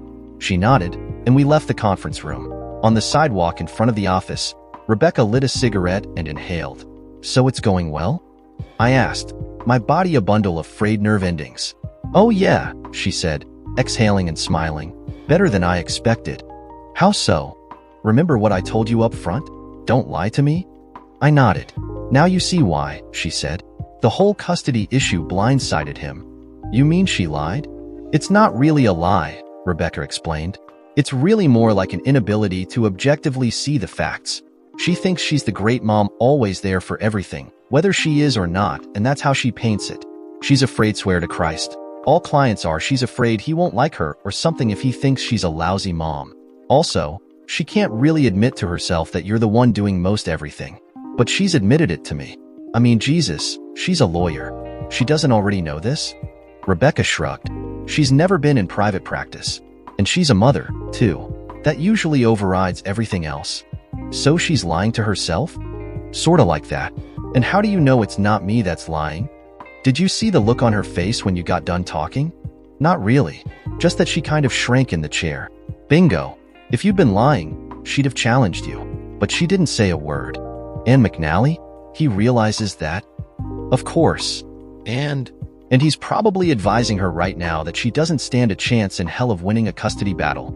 And that even if she does, it's gonna cost her a goddamned mint. I pondered this while Rebecca finished her cigarette.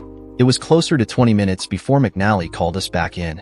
The 401k split, he said once we were all seated. You didn't really answer me, Becca. She grinned. I'm looking to make this global, she said. Settle everything. Custody and all. He smiled, but it was a painful smile. And if we concede residential custody? She looked at me, and I nodded back at her. Concede residential custody, and she can have it. And if not? He asked, his eyes on Whitney as he asked. Rebecca also turned to Whitney to drive home the point. If she doesn't agree, then we'll seek a 50-50 split of everything, 401k included, and we'll still end up with residential custody. Whitney looked up, her eyes finding mine and holding there. McNally looked at her. You want a couple of days to think all this over? Her lips moved, but no words came out. Her eyes stayed locked on mine, and I thought she was going to break down. Before she did, though, she shook her head. Write it all up, she said, holding her emotions in check. I'll sign it. I didn't react, amazed it was all so simple. It was early August, little more than 5 months after Whitney first told me she didn't love me. And now, with all of the written discovery in and all of our assets disclosed to the other, it took less than an hour around a conference table to settle up and neatly divide 10 years of married life together. I seemed somehow disappointed that it could all be so goddamn simple to just end a family. Rebecca told me how we should do it, and that's how we were doing it on a hot Saturday morning 2 weeks later. The settlement papers were all prepared and signed, and the final hearing would be in 4 days. We had to our personal property split up now, or the hearing would be delayed until we could. So there we stood, in the den, putting stickers on the things we wanted. Yellow dot stickers for her, blue dot stickers for me. We'd already gone through the kitchen, dining room, and master bedroom. We had the family room, guest bedroom, and den left. Only a few words had been spoken, and we hadn't disagreed on a single item. It was a somber affair, and I was ready to go throw myself in front of a train. That, or just let her keep everything. It would be a lot less painful. Remember this? Whitney said, her fingertips tracing the frame as she looked at it. I'll never forget, I said, staring at the 10 years, younger version of us sipping margaritas on the beach at Cabo during our honeymoon. Remember what we did after we finished those margaritas? I smiled, remembering as she stood, led me to a distant rock outcropping, and attacked me with her womanly wiles. She damned near screwed me blind 100 feet from a crowded beach, and I'd been so lost in the moment I'd forgotten to put my trunks back on until we were almost caught. She turned and looked at me, searching my face for an answer to her question. What happened, Whit? I said, my voice choking. What went wrong? I don't know, she said, her voice a whisper as the smile at the happy memory faded from her face. I don't know. I brushed the tears from my cheeks, slapped a sticker on my desk and chair, and turned to her. You can have everything else, I said. Everything. Look, she said to my retreating back. I'm sorry, Luke. Really. But sorry wasn't cutting it anymore. 5 months later, and she still wouldn't tell me why. Or who. Or what, for that matter. Dad? Yeah, Kyle, I said, worried by the tiny tone of his voice. We were sprawled out on opposite ends of the couch, our stocking feet touching, as we read out books. I'm still gonna see her, right? I folded the book against my chest. Anytime you want, I said. Promise? She's your mother, I said. I'll never keep you from her.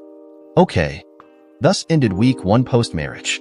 She'd missed visitation on Wednesday night, so she could get her apartment unpacked and set up. When I offered her the weekend starting tonight, she declined so she could finish getting settled in. She promised to be here on Wednesday, right? I nodded. She's just trying to make her place nice for you, little man. His face said he didn't really believe me. Hey, I said, deciding that now was the time to spring the surprise on him. What? You still want that dog? His face lit up. You mean it? Sure, I said. I'd been wondering for a few months how to get Kyle excited about life again. He'd always wanted a dog, but Whitney had always refused and I had never cared. Now that it was all over and Kyle wasn't getting any better, I knew it was now or never. What kind of dog? He said, tossing his book on the floor and crawling up to me. What kind do you want? I don't know, he said, his hands now on my shoulders pinning me to the couch, his face a wide-eyed bundle of excitement. Well, why don't we start looking around? Tomorrow, he said. That'll work. Man, he said, his eyes glazing. A dog. Then he hopped off the couch. Where are you going? I asked. Next door to tell Tyson. Back in 15 minutes. I called to him as he ran out the door. Sure thing, he called back. I didn't really know it at the time, but the next day would bring some pretty major changes into our life. We were up bright and early the next morning. Actually, Kyle was up bright and early, and he was doing his best to get me moving along as quickly as possible. Settle down, I said with a mouthful of toothbrush. But Dad, he said, standing next to me and combing his hair again. The kid had a thing for neat hair. You promised. Nothing's gonna be open for a while, little man, I said, rinsing the toothpaste from my mouth and spitting it into the sink. Yeah, but nothing, I said, rubbing scalding water on my cheeks to soften the stubble for my shave. We'll have some breakfast, then we'll start searching for the perfect dog. Fair enough? Fair enough, he said, running out of the bathroom to parts unknown so I could finish getting ready. By 1, we'd been to 2 pet stores in Rockford and the Winnebago County Animal Shelter. None of the dogs had excited Kyle all that much, though, and we decided to stop for lunch at the Grant City Tap before driving over to see if the Lincoln County Animal Shelter was still open. We had just ordered some burgers and sodas when Kyle waved at someone behind me. It's Miss Palmer, he said. Your teacher? Uh-huh, he said. I turned around and damned near fell out of my seat. 2 women who looked like sisters were waving toward us and smiling. I managed to raise my hand back, but I knew it came off as a feeble effort at best. One of the women whispered something to the other, and they both grinned in unison. Pretty, ain't she? Kyle said. I thought she was old, I said, turning back to Kyle. Still, he agreed. She's pretty, even if she is old. Which one is she? He looked back at them, smiled and nodded his head, and looked back at me. She's the one in the pink shirt, he said. Who's the one in the pink shirt? I heard from behind me. Hello, Kyle. Hi, Miss Palmer. I looked up at sparkling eyes and a bemused smile. I was asking him which one was his teacher, I said. Kristen Palmer, she said, holding out her hand. Luke Patterson, I said, taking her hand and holding it. She was gorgeous, and I knew what Whitney had meant about her being the head cheerleader type. She looked like she could still be in college. Her face was oval, unlined, with bright eyes and an upturned nose. Her lips were expressive and all mysterious at the same time, like she was thinking something about you, and you only hoped she was thinking what you were thinking about her. Her face was framed by shortcut, light brown hair parted slightly off-center and framing her features perfectly. And her body? Just wow. Think healthy. Really, really healthy. So you're the famous Professor Patterson? She said. It's an honor. I chuckled. Just Luke. And I'm not so famous. I don't know about that, she said. Kyle here says you're a war hero with the medals to prove it. Too stupid to duck, I said. Nothing heroic about that. We're looking for a puppy, Kyle blurted. She looked at him, and a softness came over her face. She adored children, I realized. You could see it all over her. And what kind of puppy are you looking for? She asked. Not a clue, I said. We were just going to have some lunch and go to the animal shelter. See if they've got anything there. Sounds like a plan, she said. The waitress arrived with our burgers and sodas. I'll leave you men to it then, she said. Happy hunting. I watched her walk away. See what I mean, Dad? Huh, I said, turning and looking at Kyle. Pretty, huh? I had to force myself to keep my eyes on him. Sure, I said. I guess so. We were almost done with our burgers when Kristen reappeared at our table. Sorry to bother you, she said. I tried to finish chewing and gulped down my mouthful of food. No, I finally managed. No bother. It's just that I was talking to Allison, my cousin over there. She says she knows someone with a litter of puppies. There are 3 left. What kind of dogs? She smiled. Pugs. Like from Men in Black? Kyle asked. Where do you see Men in Black? It's rated. At Tyson's house, he said, then turned back to Kristen. That kind of dog? Those were the ones, she said, grinning widely. They're cool, Dad, Kyle said to me. Who's the friend? I asked. Tim and Nicole Franklin, she said. They own the bar and grill? I nodded. I'd been there a few times, and I was pretty sure I knew the owners by sight. They were about my age, and their kids helped out around the restaurant. Good food. So, Allison knows them pretty well, she said. You want? She can give them a call and see if it's all right for you to drop by? Where do they live? Out on 7 Oaks. I looked at Kyle. Well, let's go see him, Dad, he said, his half-finished burger and fries now pushed to the side. If it's not too much trouble, I said to Kristen. No problem, she said, and walked back to her table. I noticed she wasn't wearing a wedding ring. Dad, Kyle whispered, you're staring. I turned back to face him, a lopsided grin on my face. His eyes went to the heavens. Geez. I left the money on our table, then stopped at their table on the way out. Have a seat, the other one, Allison said. I don't want to interrupt. We'll go with you, Kristen said. Show you how to get there. They're expecting us in a half hour or so, Allison said. We've got time to finish our lunch, okay? I looked from one to the other, amazed at the resemblance between the cousins. Sure, I could tell them apart. Still, they were both absolute knockouts. And they both had that evil flash in their eyes, and that way of expressing untold carnal promises with their lips. We all watched Kyle giggling on the lawn as the three puppies, none larger than a gerbil, climbed over him and licked and nipped at him. They all like him well enough, said Nicole Franklin. That's for sure. Maybe you'll take all three, her husband said, his arm over her shoulders. They were easy together, comfortable and happy in content. Talk about a devoted couple, I thought with a flash of pain. I caught Kristen looking at me, and her face looked a lot like mine must have looked at that moment. Gone was the playful smile and sparkling eyes. Instead, she had a sardonic smile. A smile that told me she'd had this once and lost it. What do you think? I asked her. I think you've got a choice to make here. I nodded. The mail, I said to Tim. If it's okay, I think we'll take the mail. Problem with women? Allison snickered, but Kristen shot her a glare. Something passed between them in a split second. Something that turned Allison's look to a forced smile. That's great, Tim said. Let me go get you a crate to take him home in. That's not really. Never bought a puppy before, have you? He cut in. Nope. He laughed, shaking his head. Poor scumsucker. Tim, Nicole said, don't talk him out of it yet. I'll get us some beers, he said, walking toward the garage. Tell you all about how to train a puppy and take care of him. I started to protest, but Kristen spoke before me. Sounds good, she shouted, her eyes on me as she said it. They were eyes that said, sit down and shut up if you know what's good for you. I decided not to argue with those eyes. A half hour later, I was comfortable with my newfound rudimentary knowledge of how to potty train and care for a puppy. The most basic lesson learned from Tim and Nicole was simple. I was screwed. For the next 6 months, until the tiny pug was older and trained some, I'd be busier than hell trying to raise a baby in addition to my own son. I know what most of you are saying. Well, duh, idiot. What did you think it would be? To tell you the truth, I didn't think about it at all. I'd never had a dog before. As a child, the issue never came up. With Kyle, the issue arose and was shot down by Whitney. So there you go. Sometimes things aren't as simple as we think. The look on Kyle's face as he played with that tiny, wheezing ball of fur, though, told me there was no going back. He hadn't looked this happy, this full of unbridled joy in months. I've never seen him like this, Kristen said, walking up beside me and watching Kyle play. I sighed. Yeah, been a while. She put a hand on my arm, and I turned to face her. Hang in there, okay?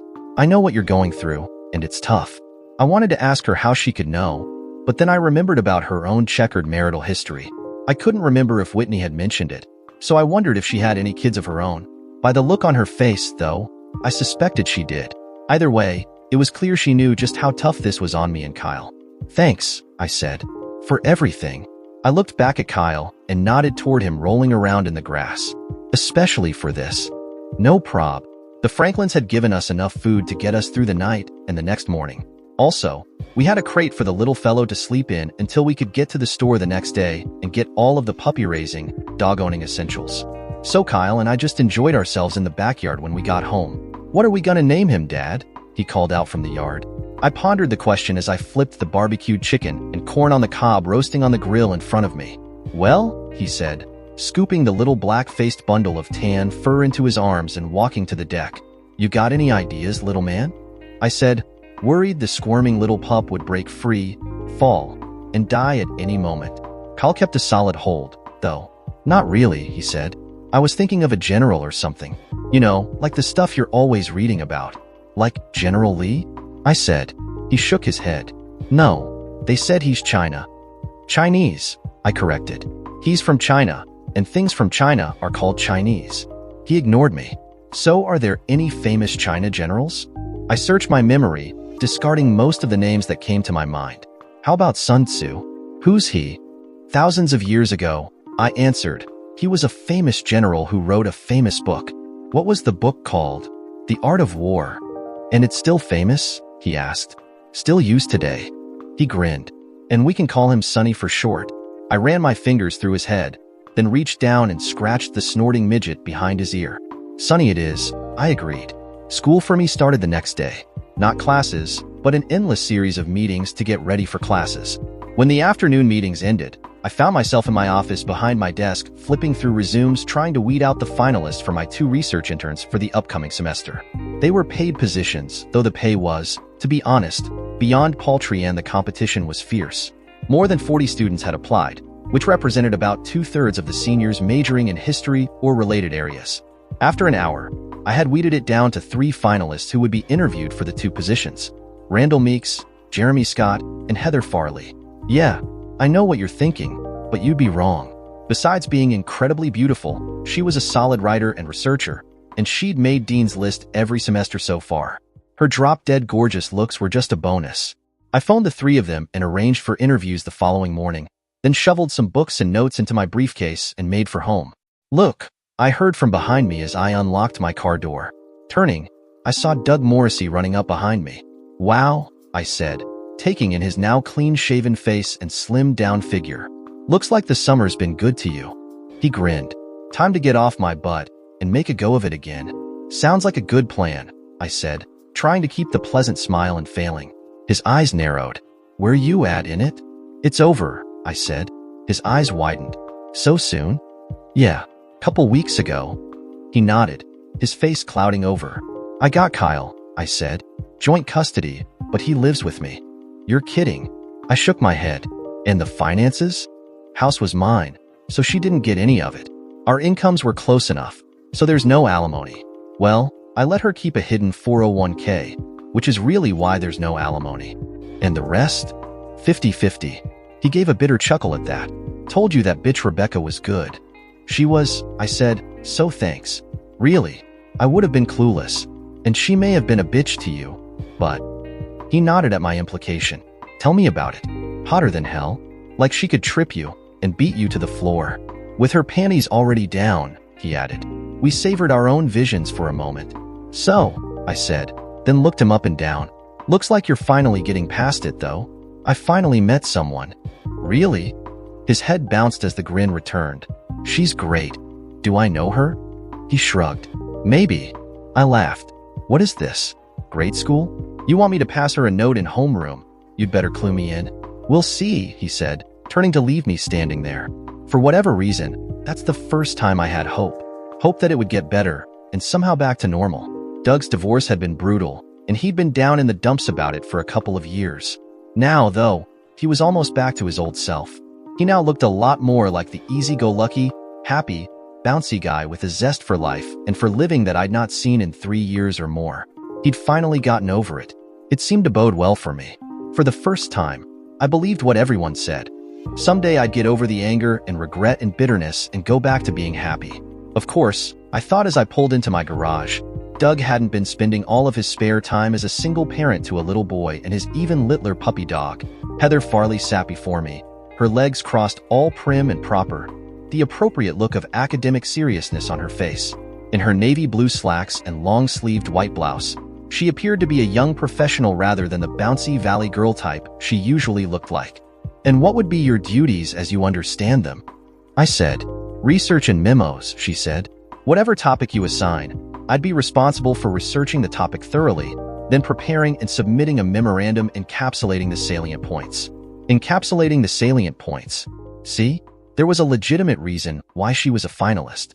She was one hell of a lot smarter than most of her peers. And judging by her dress and demeanor, Jeremy Scott had shown up for his interview in jeans and a fish t-shirt. She was one hell of a lot more mature, too. You've spoken to past interns? Absolutely, she confirmed. And you know you could probably work for Professor Whitman? I understand, she said, her eyes staring straight at me and holding the look. But I don't want to work for him. He's the chair of the department, I countered. It would certainly be far more prestigious on your resume for graduate school. True, she said. But you'll soon be dean of history, so that won't matter. I leaned back in my chair. And you know this how? She gave an enigmatic smile and brief shrug. I just know. I stared at her, but she didn't flinch. Yet, the look on her face told me she was dead serious, and that shocked me.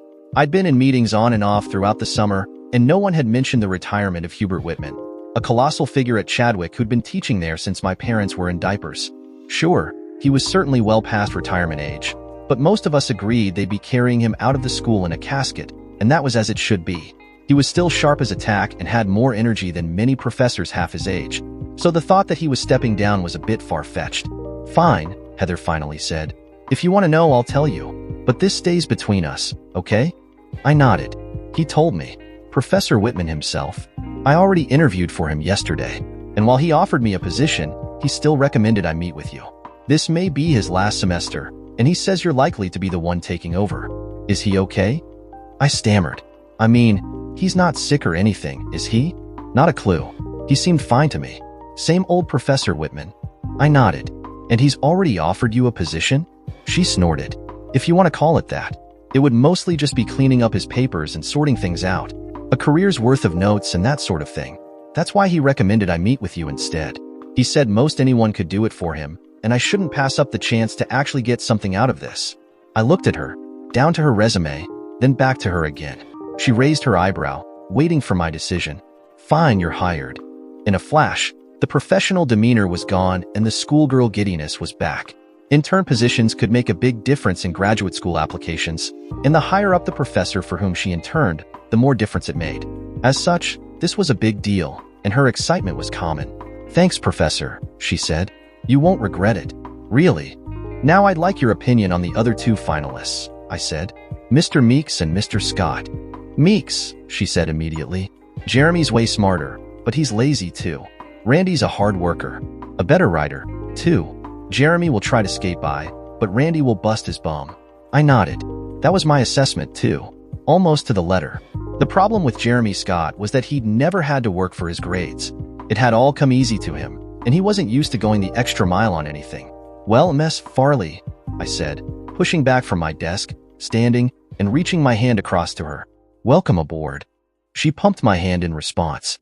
Thanks, Professor. Don't thank me yet, I said. I'll need you here tomorrow morning by 8:30. No problem, she smiled. What are we gonna work on? Don't know yet, I lied.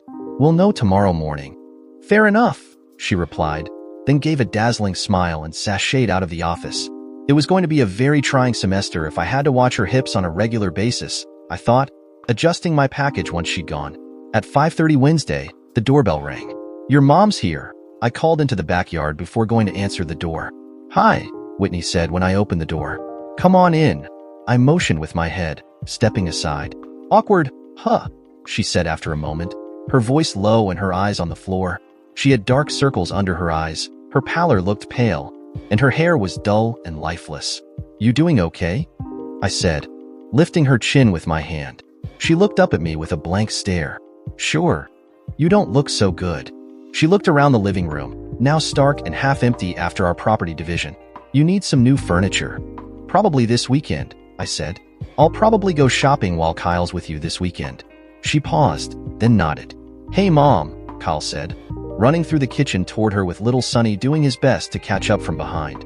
What's this? She said, leaning down and pulling Kyle into a tight hug.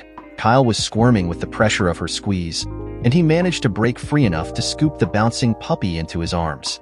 He's Sun Tzu, Kyle said. Isn't he great? She looked at me, then back to Kyle and the puppy. Sun Tzu? We call him Sonny. Kyle held him out to Whitney, who took the writhing, wheezing little creature into her hands and stared at him. He's ugly, she said, smiling. He's cool, Kyle insisted.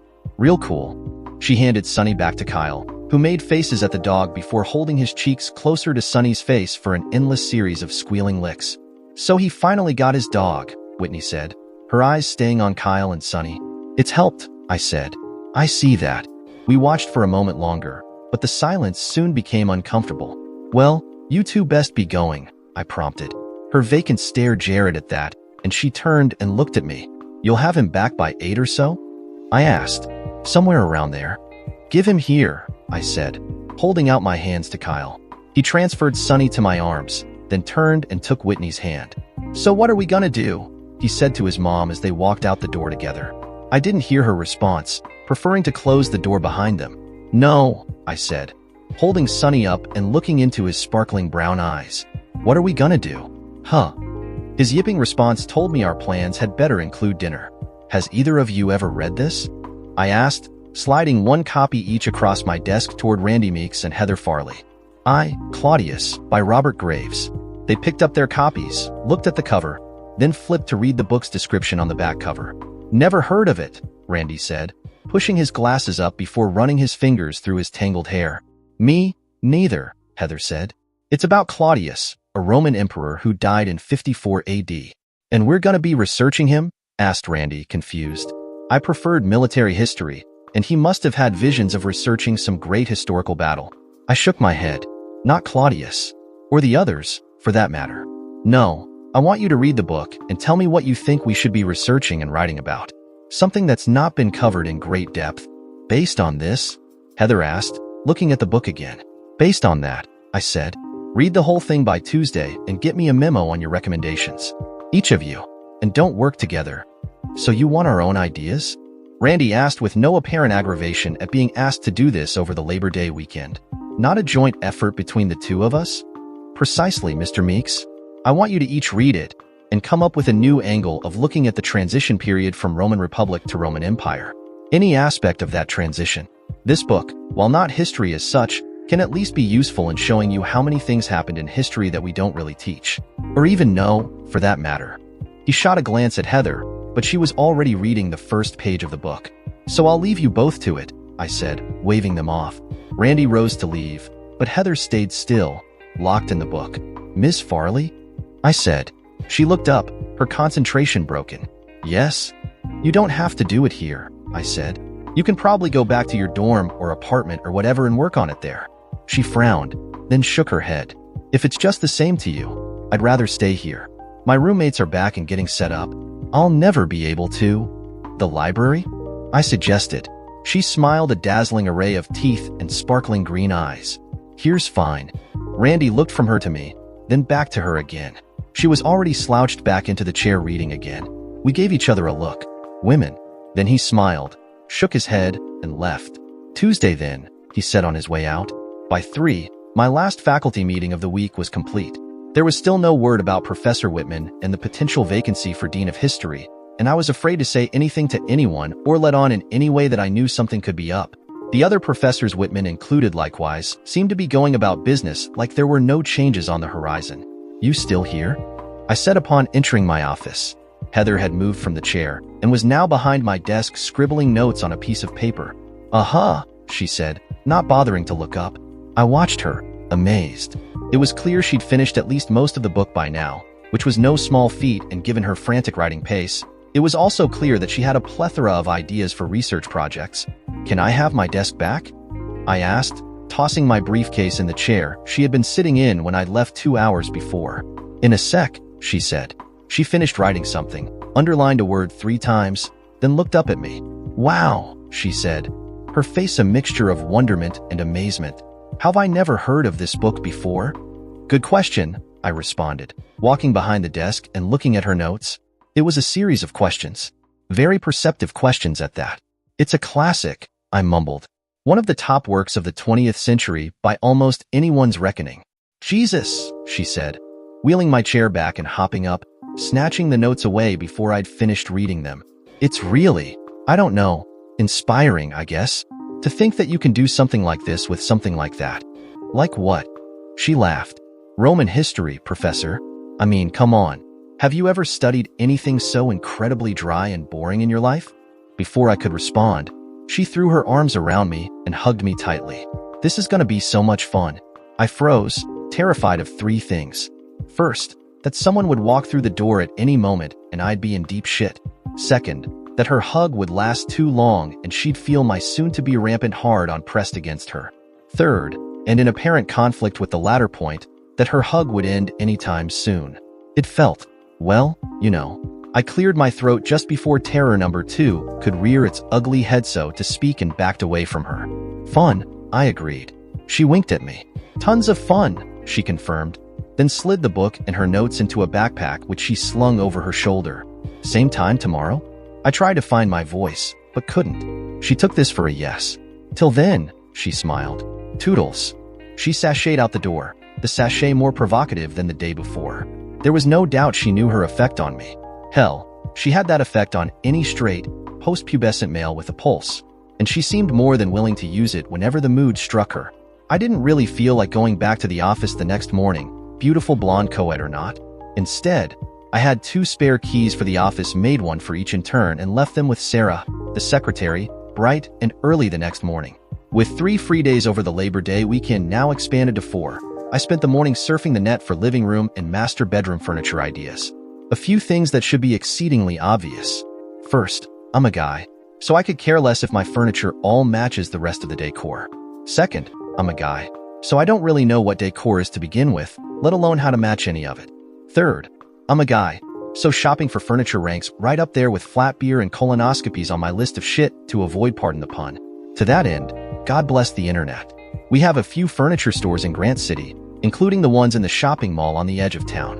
Rather than wade through the shopping throng for hours the next morning, I decided to get some ideas up front, make sure they were in stock, and get it all done without hardly leaving the house. 2 hours later, though, I knew I was in deep shit.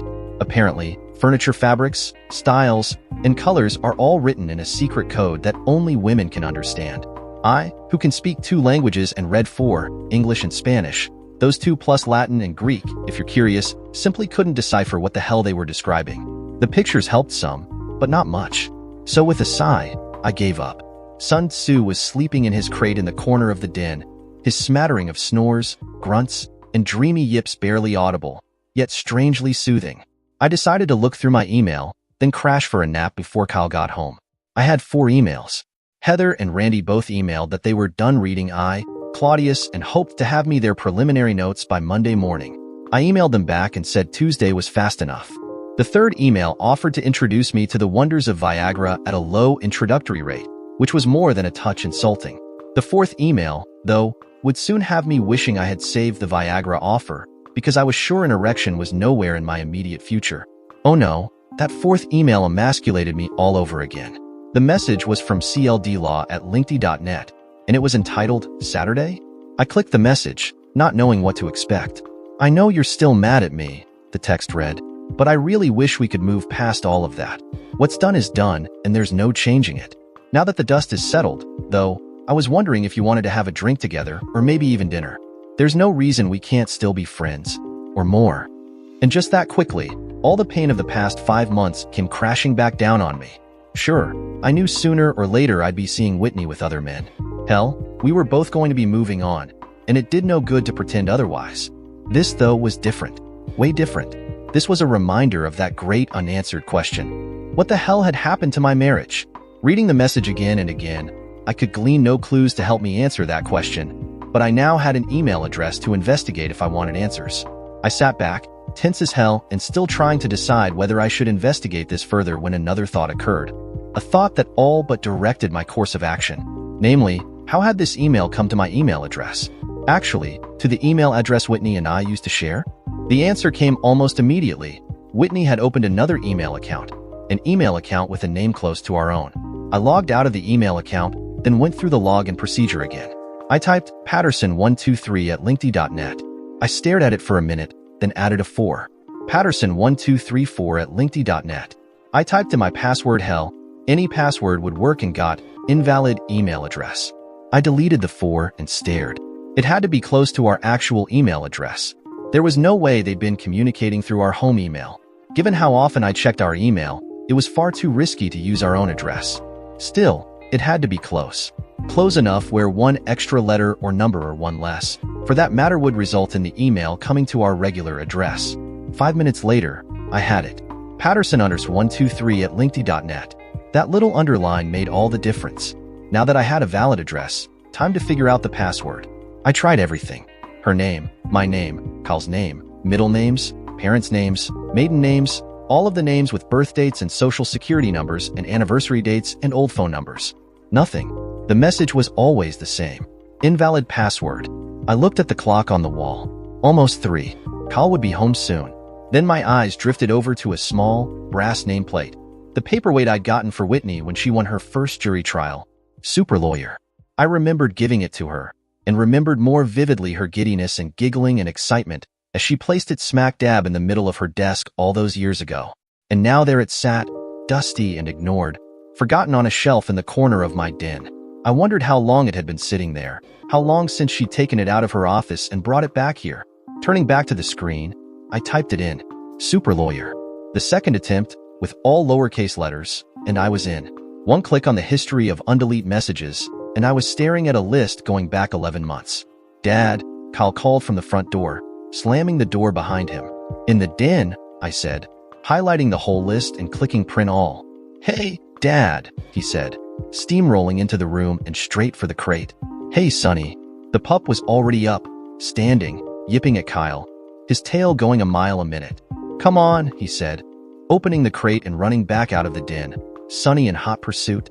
I looked at the list of emails being printed, then to the door Kyle had just run through, then back to the emails. I clicked on a message dated March 19th, 2010. The evening Kyle and I had stayed awake eating pizza and watching movies, Whitney silent on the couch the whole time. The evening a few hours after I told her I was going for the divorce. I know this is tough on you, he wrote her. You've been so unhappy for so long, and now you're feeling guilty and sad. Sad at the shambles your marriage has become. Guilty because your little boy is going to be going through this. I wanted more than anything to take you into my arms again today. Hold you and hug you and make tender, gentle love to you. While I understand your confusion and how torn you are about finally leaving him, just remember how happy we will all be together. You, Kyle, and me. I want it more than anything in the world, and I know you do, too. We'll be the happiest family in the world when that day finally arrives. I was right, I thought. She'd met him that day, but she hadn't screwed him. Not that day, at least. The email strongly implied that they had already had sex by then, though. I read her response to CLD Law. It was from the next morning. He told me yesterday afternoon that it's over, she wrote. Luke is divorcing me. We are telling Kyle today sometime. I don't know what to do. Last night we ate pizza and watched movies until Kyle fell asleep across Luke's lap. You should have seen them. They were so peaceful and content. As I watched them, I realized one thing. You and I don't have anything like what Luke and I have, and we never will. I don't know what I have been doing for the past 2 months, but it stops now. I do not want to see you again. Dad, Kyle said from the doorway. I looked up. What's wrong? He asked. I tried to smile. Nothing, little man. I exited the email and scooped up the thick stack of printed messages. Just let me put this away, and I'll come out and play with you and Sonny, okay? His face lit up in joy. Hurry, he said, running back outside. I locked the emails in a drawer, then went out to the backyard to join Kyle and the Romescu clan all playing with Sonny. The poor little fellow seemed about to burst from the excitement of having 5 screaming kids all chasing him and throwing things for him and petting him. He looked exhausted by the love being showered upon him, and I envied him. It was a good idea, Doc, Sally said from behind me. It's taken his mind off of things, that's for sure. She placed a hand on my shoulder. It'll all get better, you know. It'll take a while, but it'll get better. I put my hand over hers. Thanks. No problem, she said, reaching around and pressing a cold can of beer into my chest. Now come on. It's Friday night. We both drank our beers and chatted while watching the kids run little Sonny ragged. Did you feed him yet? Whitney asked as she shouldered Kyle's duffel bag shortly after 6. No. Figured you'd want to take him out or something. Probably just something quiet back at the apartment, she said. It's been a long week. Tell me about it. Classes starting next week? I nodded, not really wanting to engage in small talk with her. She knew damned well classes always started immediately after Labor Day. And she knew Kyle hadn't been fed because he'd asked her where they were going the second she walked in. No furniture yet, she said, her eyes lingering across the great room and kitchen. This weekend. She turned to me and gave a small smile. That's right. You told me that. Kyle raced back into the room, stopping at the couch before he came to us. Sun Tzu was sprawled on his side in the middle of the couch, still panting in exhaustion from the afternoon play session. Bye, Sonny, he said. He petted the dog, gave him a gentle kiss on the muzzle, then hopped up and ran to me for a hug. Have a good weekend, Dad, he said, squeezing me tightly. I love you. I love you too, I said. He took Whitney's hand, and she led him to the door. Have a good weekend, Luke, Whitney said. You too, I said, then bitterness finally rising to the surface added, super lawyer. She froze, then turned over her shoulder and looked at me for a moment. The look on my face must have confirmed her worst fears because she sagged, nodded, and led Kyle to her car. 4 hours and 3 beers later, I knew a few things. First, Whitney had lied. She'd slept with him on at least a half-dozen occasions. Second, he was clearly a lawyer. A lawyer with a firm whose email address was cldlaw@linkedin.net. Third, there was a firm in nearby Sherman Oaks named Cahill, Levine & Dunleavy. There were 9 lawyers in the firm, and 7 of them were men. There was no email address listed on their website. Fourth, he chased her. Hard. And it took months before Whitney had finally succumbed to his advances. Fifth, despite his repeated entreaties, she'd never taken back up with him after her email of March 20th.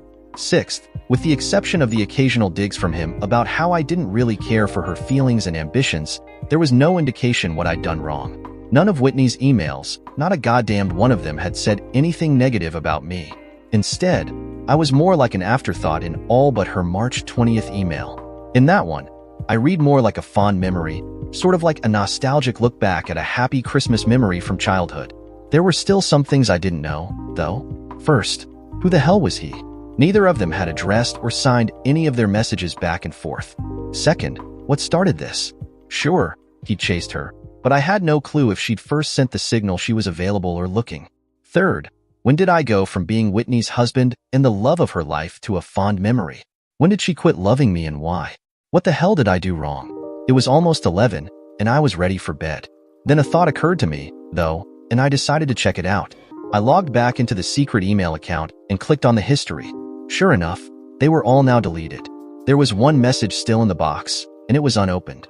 The content info line read simply, "Luke, I'm so sorry." I left the message unopened, clicked off the internet, and went to bed. Screw her. Let her wonder if I'd actually read them. By 9:30 Saturday morning, I was climbing the walls with boredom. Poor Sun Tzu had already been walked around the block to the tune of what seemed 11 miles. I had already read the New York Times and the Wall Street Journal. My grapefruit and toast breakfast only took 10 minutes, and I had nothing to do until the stores opened at 10. The park, I said to Sun Tzu. He did his level best to ignore me and hide. I'll carry you, I promised, finally catching him and holding him under one arm and his little cage under the other. He appeared partially mollified when I put his cage on the passenger seat, him in the cage, and went around to the driver's side. By the time the car was going, Sonny was snoring. 5 minutes later, I pulled into the parking lot of Veterans Park. There were a few people already there, some jogging on the paths and a few mothers pushing the children on the swings over to the side. "Come on," I said, rousing the pup and holding him in my arms. We took a leisurely stroll around the park, and Sun Tzu was content to lay in my arms and give sleepy looks to passing joggers. It was a warm morning, and the walk felt good. It definitely felt better than sitting in the living room staring at walls and listening to silence. As we neared the swing set and the yells of happy children, Sonny's ears perked up and he pushed himself up in my arms, searching for the children. Once he spotted them, he started yipping and his tiny, curled tail began beating in rapid rhythm against my chest. I was staring from Sonny to the children, smiling, when I saw her. She looked up and saw me at about the same time, and I froze. "Hey," Kristen called, waving while she pushed a little boy near Kyle's age on the swing.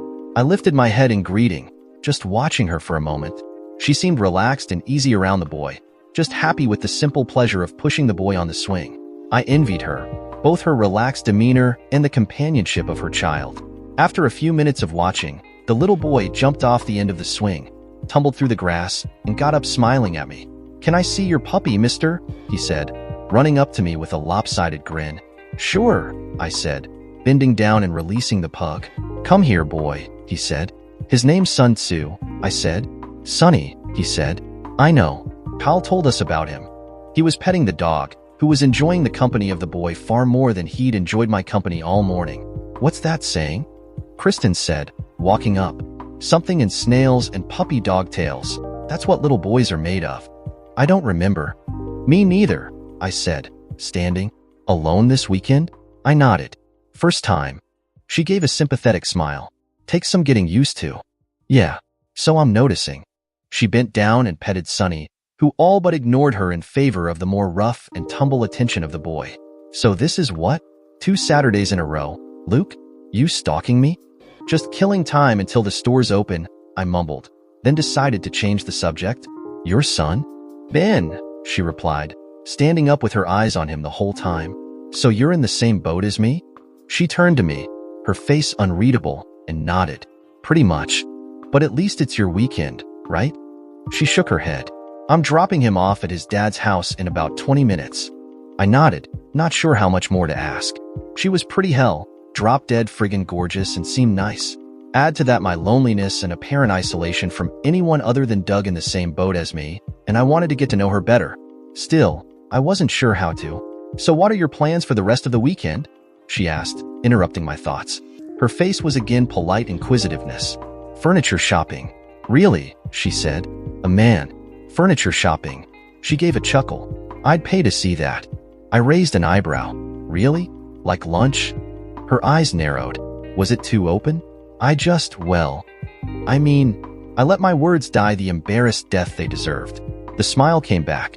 So you're asking for help in furniture shopping, and in exchange I get to buy lunch? Before I could say anything, she answered her own question.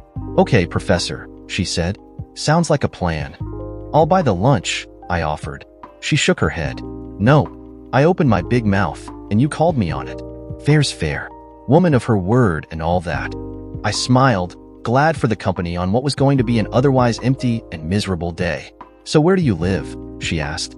Winston Hill. House number 715. She looked at her watch, then at Ben and Sun Tzu. Okay, how about I take Ben out to his dad's house and meet you back at your place in about a half hour? I can take a quick tour of the house, get an idea what you need and what style and colors, and we'll go look at some things. Sounds like a plan, I agreed, wondering how much time I'd have for a thorough cleaning before she arrived. 30 minutes then, she said, holding her hand out for Ben. Come on, honey. Time to get you off to Dad's. I scooped up the pug and followed them to the parking lot. While the house would never pass a West Point inspection, it was clean enough for normal human beings. You're right, Kristen said, leaning against the door frame and staring in at my empty bedroom. Stark, you definitely need furniture. She turned and looked at me. Where the hell do you sleep? Sofa in the den, I said. It's a hide-a-bed. That must be comfortable, she snorted. Let's go. 3 hours later, the furniture shopping was almost done. Contrary to my initial fears, Kristen's selections for me, I really can't pretend I had a major say in any of it were tasteful and masculine. Well, at least there were no floral prints, and the colors were mostly browns and burgundies. Okay, she said as we left the Lazy Boy store. Recliners, entertainment center, dresser, coffee tables, and end tables are out of the way. Just the bed left. Want to go back to Bergner's? I asked. Sleep comfort, she said. Pricey, but worth it. So off we went to look at inflatable beds, something I'd never even heard about. Lay on this one, she said, sprawling across one side of a massive king-size bed. I sprawled on the other side. Comfy, but a little soft. Then watch this, the sales lady said, and pressed a button on a remote control in her hand.